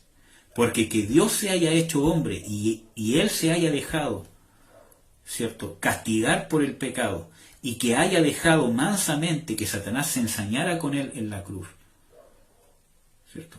Todo eso habla de la derrota de Satanás. Bueno. Entonces, Jesucristo es igual a Dios o al Padre en su naturaleza divina. Juan 5:18. Por esto los judíos aún más procuraban matarle, porque no solo quebrantaba el día de reposo, sino que también decía que Dios era su propio Padre, haciéndose igual a Dios. Cuando Jesucristo se refiere al mismo como Hijo de Dios, está haciendo referencia que es igual a Dios, y los judíos lo entendieron así, porque sabían que cuando él estaba diciendo que era el Hijo de Dios o el unigénito, ¿cierto? Estaba hablando de que compartía la misma naturaleza y que se estaba haciendo igual a Dios, se estaba haciendo Dios. Por eso que para ellos fue blasfemia, porque ellos estaban viendo un simple hombre a sus ojos humanos, porque no entendían, ¿cierto? O no tenían la revelación, ¿cierto?, de que era Dios encarnado y que estaba ya predicho en el Antiguo Testamento. Bueno, entonces dice que se hacía igual a Dios. Juan 10:30. Juan 10:30. Aquí está. Dice, yo y el Padre uno somos. El mismo Señor Jesucristo da testimonio de eso. Yo y el Padre uno somos. Versículo 33. Le respondieron los judíos diciendo, por buena obra no te apedreamos, sino por la blasfemia, porque tú siendo hombre te haces Dios. O sea, era claro que el Señor Jesucristo, con lo que Él estaba predicando, con lo que Él estaba compartiendo, Él se estaba haciendo Dios. No en el sentido, yo no voy a ser Dios, sino que Él estaba declarando que Él era Dios. ¿Ya? Bueno, ustedes pueden revisar los otros versículos bíblicos, ¿cierto? Que está claro. Por ejemplo, en Filipenses 2:6, que es uno de los primeros versículos que vimos, ¿cierto? Habla de que el Señor Jesucristo era igual a Dios y tenía forma de Dios y no tomó por usurpación ser igual a Dios como cosa a que aferrarse, ¿ya? Y pueden revisar Colosenses 2:9 también, ¿ya?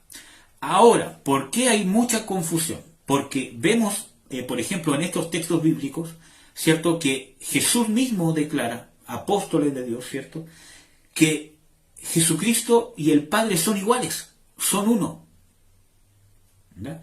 Pero también vemos textos bíblicos como por ejemplo Juan 14:28, que lo vamos a leer. Juan 14:28, que dice, habéis oído que yo os he dicho, voy y vengo a vosotros. Si me amáis, os habréis regocijado porque he dicho que voy al Padre, porque el Padre mayor es que yo. Entonces, ¿por qué hay confusión? Porque tratamos de entender esto racionalmente. Acuérdense siempre lo que le dijo Jesucristo a Felipe cuando Jesucristo les estaba revelando que Él era el Padre. Porque dice, el que me ha visto a mí, ha visto al Padre, el Padre en mí y yo en el Padre. ¿Cómo no creéis que yo estoy en el Padre y el Padre en mí? Acuérdense lo que Jesucristo le respondió cuando Felipe cuestionó eso. Y dijo, Señor, en realidad muéstranos al Padre porque no lo hemos visto. Aunque estoy, parafraseando el texto bíblico, ¿cierto? Él dijo, creedme. Esa es la clave de recibir esta revelación. Fe. Que si lo dice la Escritura, así es. Pero ¿cómo Dios y hombre aquí, dos y uno? ¿Cómo puede ser? ¿Puede ser como el agua, como el fuego? No. No es ni como el agua, no es ni como el fuego, no es ni como la luz con un prisma, ¿cierto?, que se divide. No es así. Porque Dios excede esta naturaleza humana y toda la física de la luz, del agua, del fuego.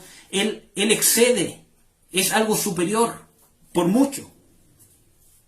Tanto, no es de comparar su naturaleza. Quizás para enseñanzas didácticas puede servir el ejemplo de la luz que pasa por el prisma, ¿cierto?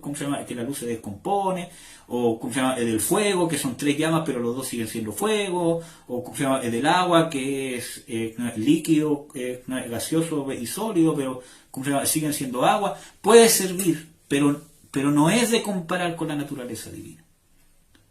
¿Por qué? Porque estoy alimentando el entendimiento humano para decir, es como el agua. Entonces limito la naturaleza de Dios y limito la revelación que Dios me quiere dar. Si la revelación es espiritual, primero esta revelación tiene que llegar al Espíritu, y el Espíritu va a empezar a influenciar en mi entendimiento. Pero nosotros siempre queremos que primero entenderlo y después almacenarlo en el Espíritu. ¿Y cómo yo almaceno las cosas en el Espíritu? Creyendo lo que dice la palabra, diciendo, si ahí dice, ¿cierto? Si en las Escrituras dice de que el Padre, el Hijo y el Espíritu Santo igual, ¿cierto?, son un solo Dios, pero a la vez encuentro en las Escrituras de que habla de que pese a que Dios es uno, ¿cierto?, hay tres personas, pero que no son tres dioses, sino que son uno. ¿Cómo es eso? No lo entiendo, pero la Biblia lo declara y yo lo creo, y de esa manera voy a activar la revelación espiritual en mi espíritu. Pero cuando nos queremos llenar de letra, nos limitamos. Puede ser que lo entendamos, pero llegamos a una revelación limitada. Y Dios quiere darnos más revelación. Y por eso que nuestras vidas espirituales y nuestros ministerios también son limitados. ¿Ya? Y no pueden obtener todo el potencial que Dios quiere que tengan. Entonces, la revelación de que Jesucristo es Dios y que son uno, pero a la vez son dos personas diferentes. ¿Pero cómo? Bueno, son dos, son uno, ¿cómo son? Simplemente eso, la Biblia declara que Dios es uno, pero a la vez las Escrituras nos muestran de que hay manifestaciones diferentes, el Padre, el Hijo y el Espíritu Santo. Es que son manifestaciones. No, son tres, siempre han existido eternamente los tres. No son tres dioses diferentes, sino que son uno solo, pero a la vez son tres. ¿Cómo? Así lo dice la Escritura y yo lo creo. Como le dijo el Señor Jesucristo a Felipe, vuelvo a reiterar, ¿cierto? Creedme que yo soy en el Padre en mí, y no le dio ninguna explicación.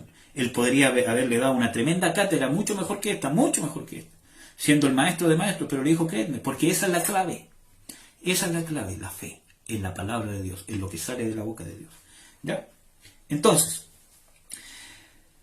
este versículo que vimos de Juan 14:28, donde dice que el Padre mayor es que yo, ¿cómo es posible si recién vimos textos bíblicos que hablan de que el Padre y Jesús son iguales, ¿cierto? O son una misma cosa, y después habla de que el Padre es mayor que Él. ¿Por qué?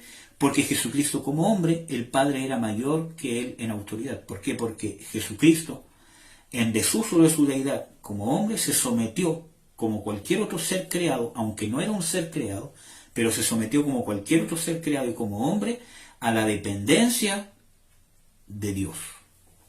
En todo sentido, para sustentar su vida, para vivir y para hacer su voluntad. ¿Ya? Espero que me hayan entendido, que haya quedado claro.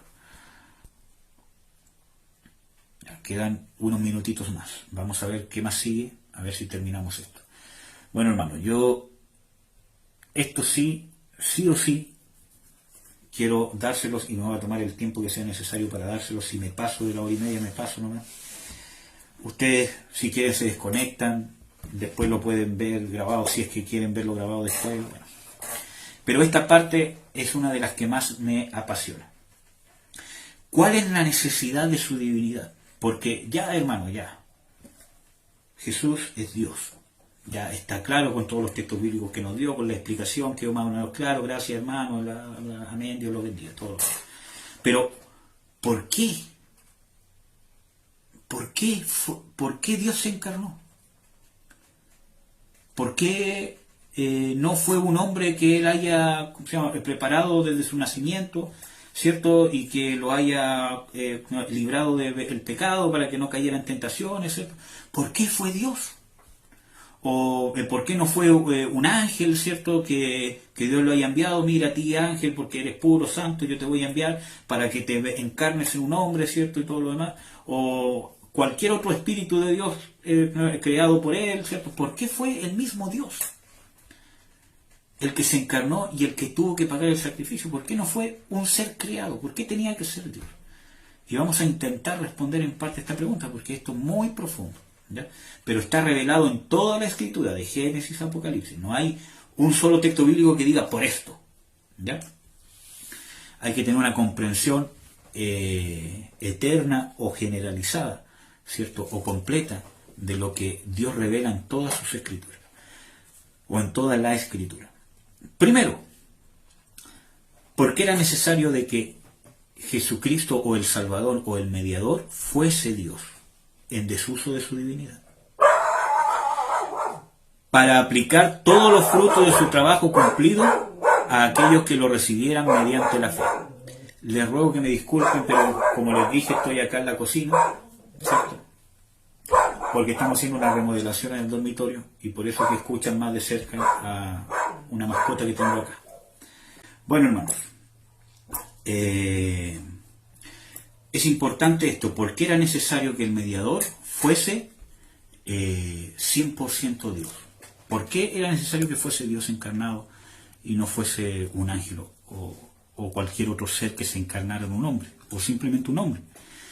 Para aplicar todos los frutos de su trabajo cumplido a aquellos que lo recibieran mediante la fe.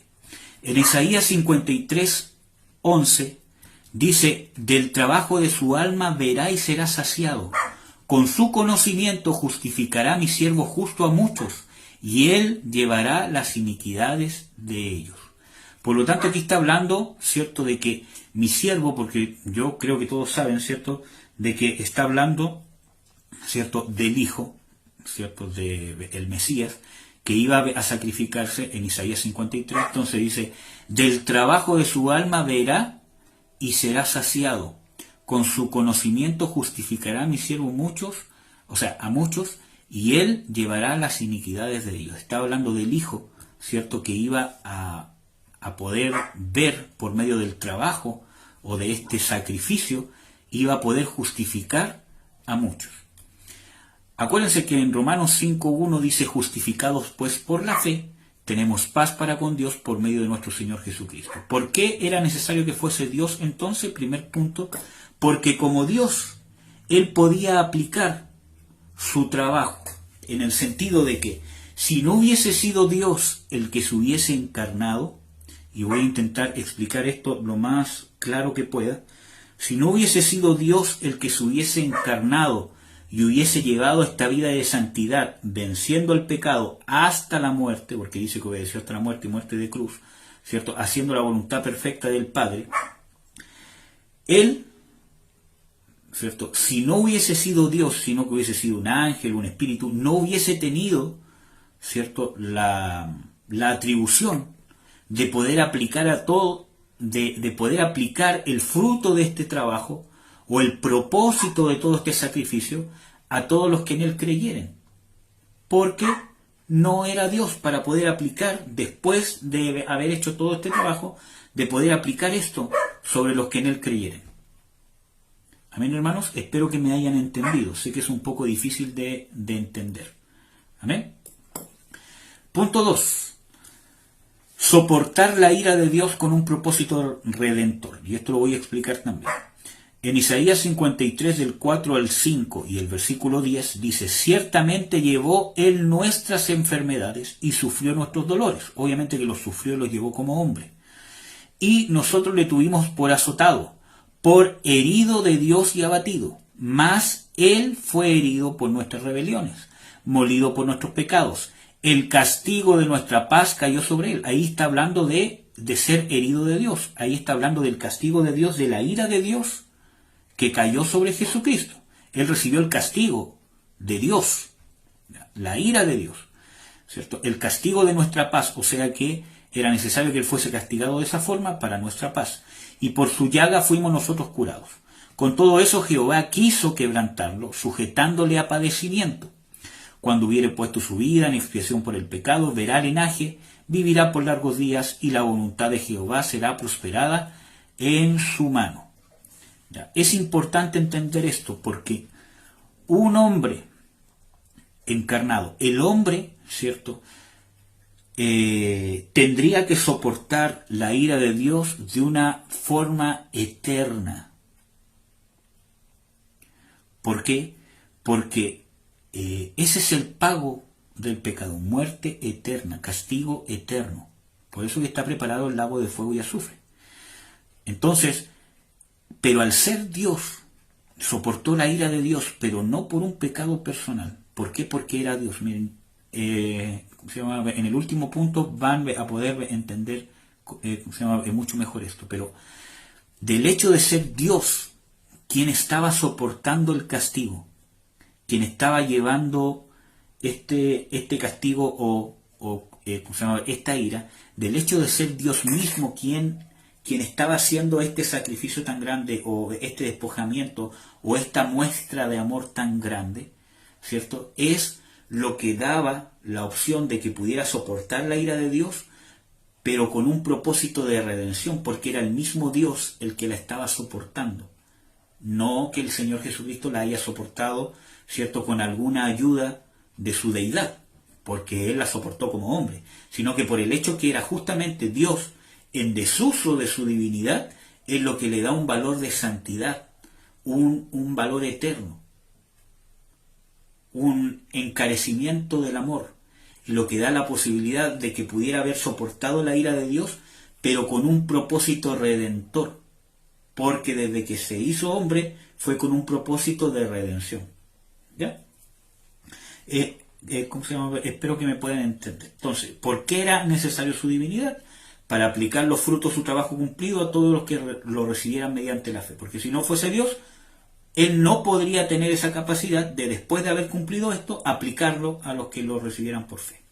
También, si Él no fuese Dios, no tendría la capacidad de soportar la ira de Dios y después con un propósito de redención.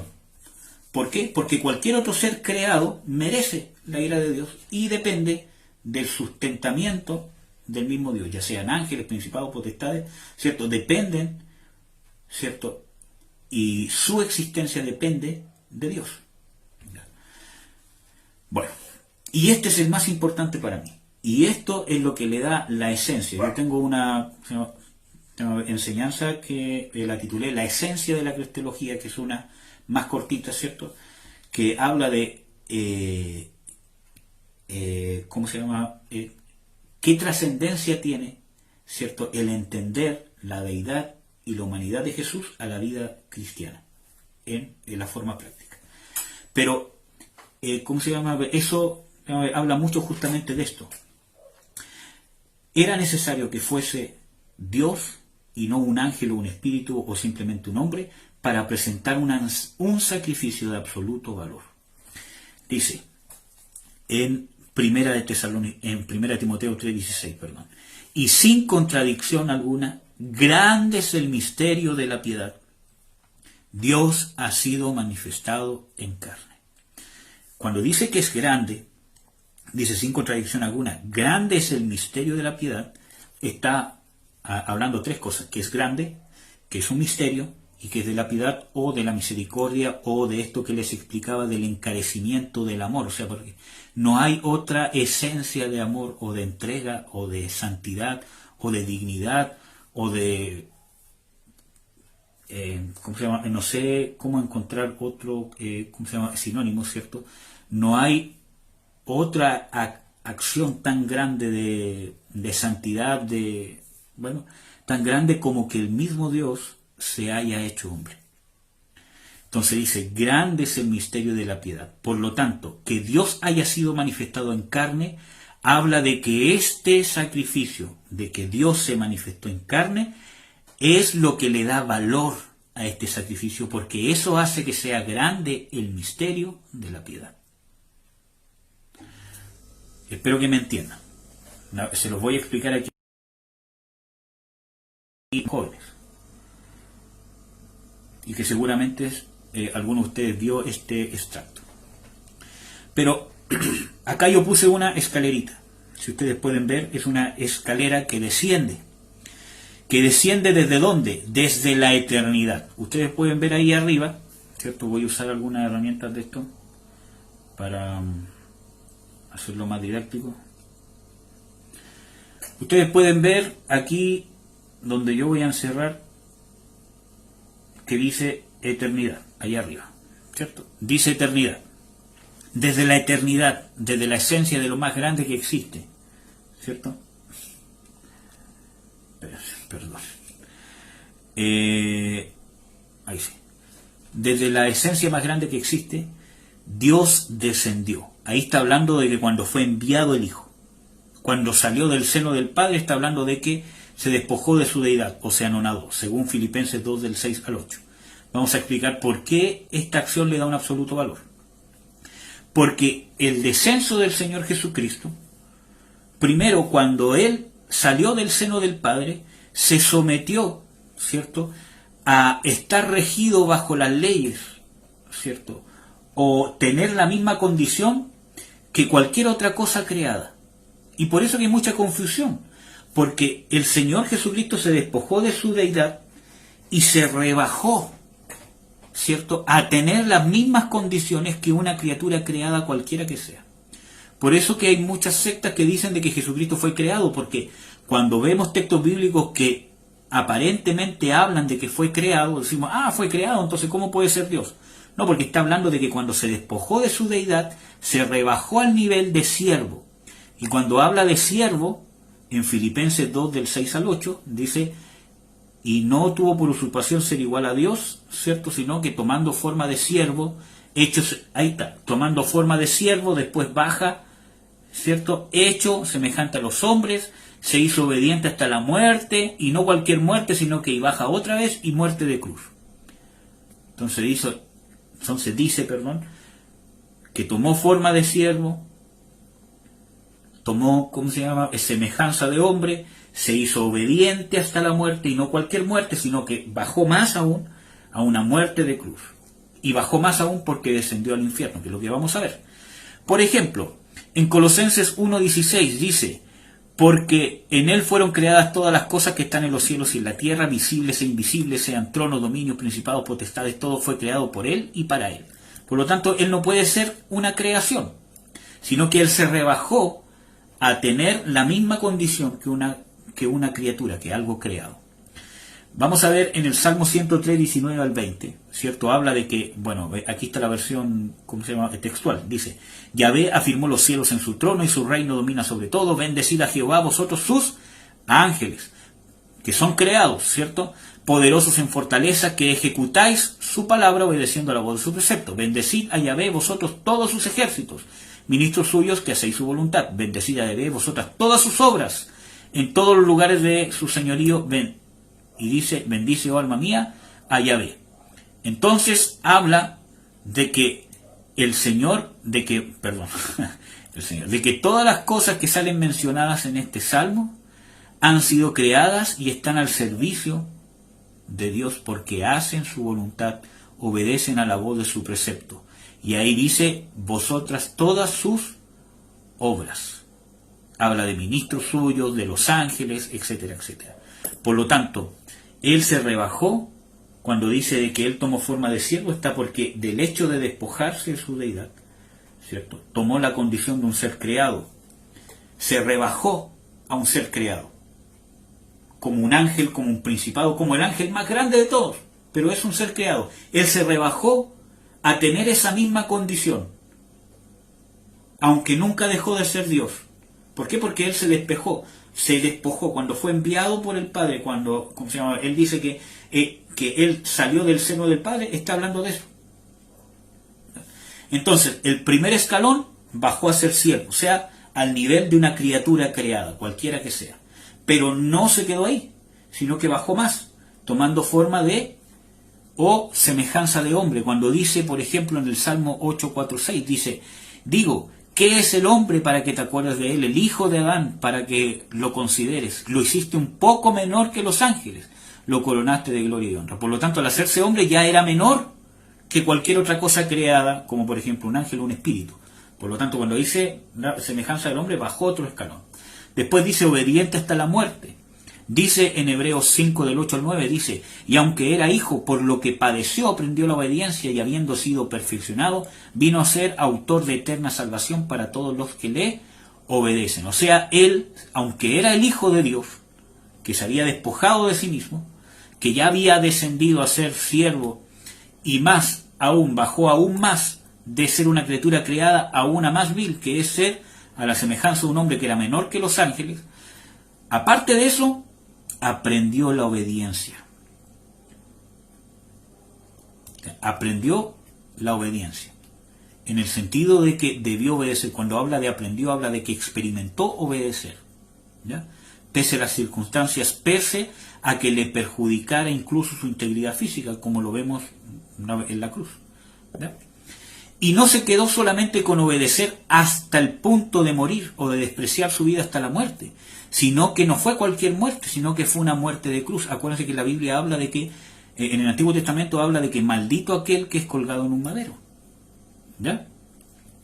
Entonces, él se bajó aún más, y no se quedó ahí, sino que descendió hasta el Hades, o el infierno, como ustedes lo quieran llamar, porque dice en Hechos 2:27, hablando del Señor Jesucristo, dice, pues no abandonarás mi alma en el Hades, ni permitirás que tu santo vea corrupción.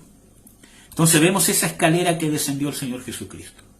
Tomó condición, o se puso bajo el mismo alero, o bajo las mismas condiciones, ¿cierto? O bajo las mismas limitaciones de un ser creado, después de un hombre, se hizo obediente, descendió aún más obediente de cruz, que era la peor muerte de todas porque era una muerte en señal de maldición, o sea, por causa de haber pecado, no porque él pecó, sino porque cargó Dios en él el pecado, como dice Isaías 53.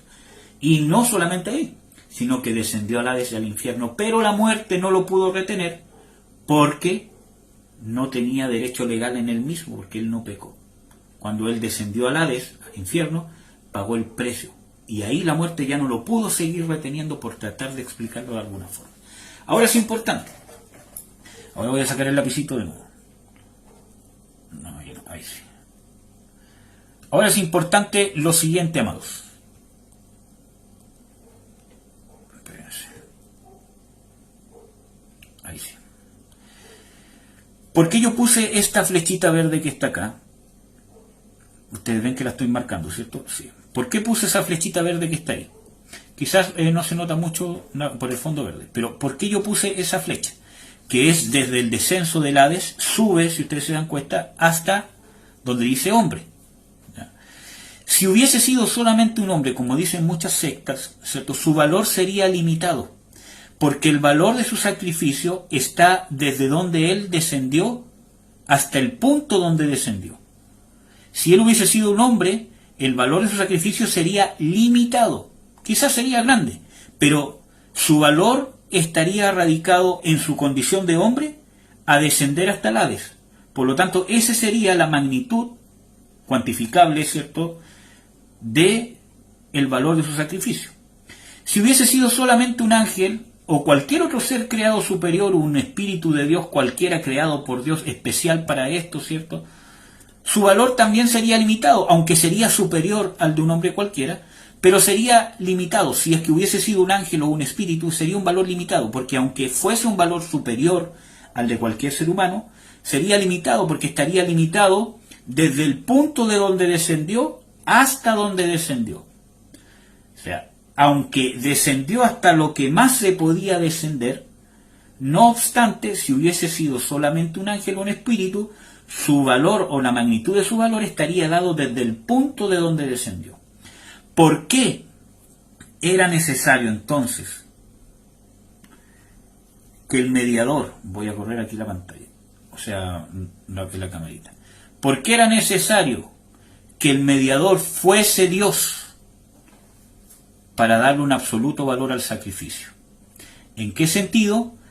Que el valor radica no solamente hasta dónde descendió, como ya les explicaba, sino desde dónde descendió. Y como es Dios el que descendió hasta lo más bajo, el valor es eterno. Porque la altura de Dios o el valor que tiene Dios en sí mismo es eterno. Por eso que yo puse ahí eternidad. Porque su valor es eterno, no es cuantificable. No hay un límite que diga ya, desde aquí hasta aquí, Dios bajó y descendió hasta aquí, por lo tanto, esto vale su sacrificio. No, es eterno, es ilimitado, es un todo. Como ya vimos, parte de la eternidad de Dios, de la inmutabilidad de Dios, que no tiene límite, que ya no puede crecer más porque es el todo.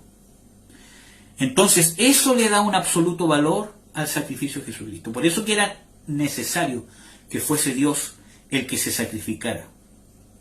Porque eso le da al sacrificio un absoluto valor. Por eso que Dios dice, por ejemplo, en pasajes, hay muchos, pero por ejemplo, en Romanos 5 dice, y Dios encarece su amor en que Jesucristo murió por nosotros.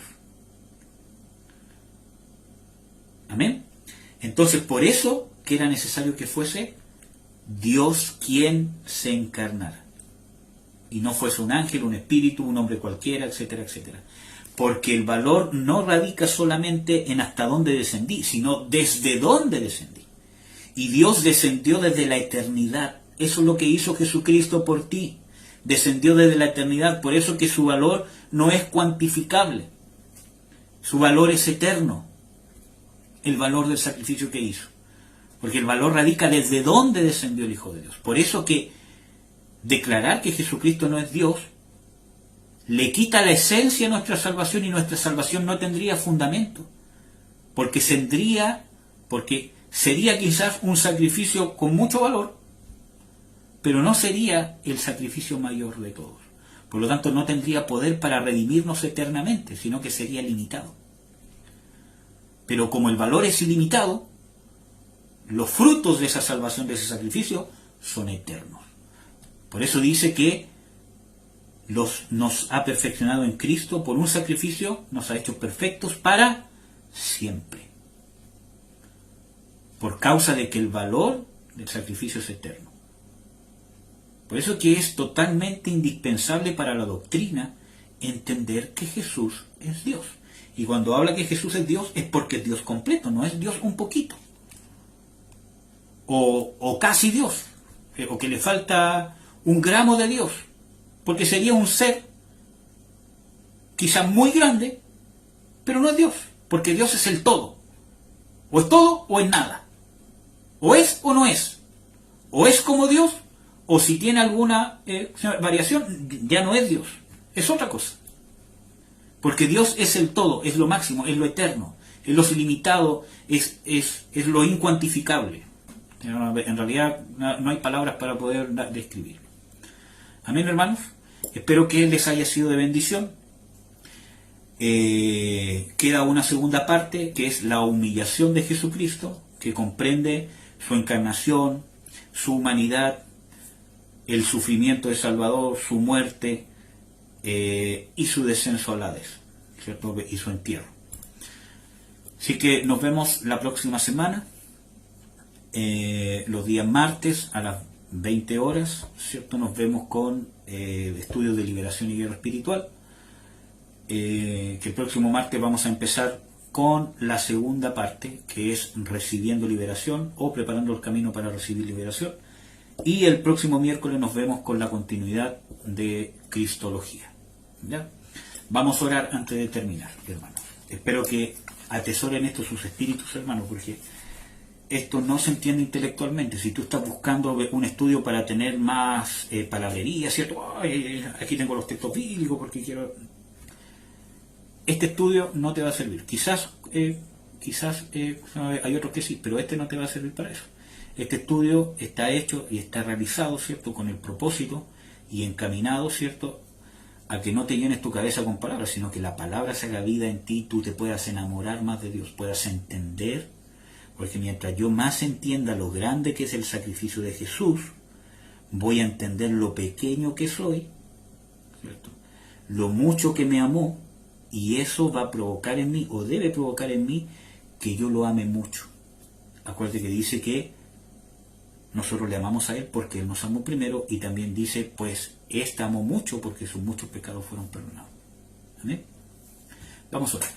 Padre, te bendigo en el nombre de Jesús, te exalto por tu gran sacrificio. Señor, yo creo que es imposible poder expresar con palabras humanas la magnificencia de tu sacrificio. La magnificencia de qué significa que tú seas Dios. Muchas veces nosotros lo tomamos a la ligera por costumbre. Creemos y tenemos la certeza que tú eres Dios por algunos pasajes bíblicos, pero no tomamos el peso. Y muchas veces no nos preocupamos de que se nos revele qué significa eso y vivir la experiencia de saber o de tener la revelación que tú eres Dios, de vivirla de una forma práctica, que se haga tangente en nosotros, que provoque lo que debe provocar.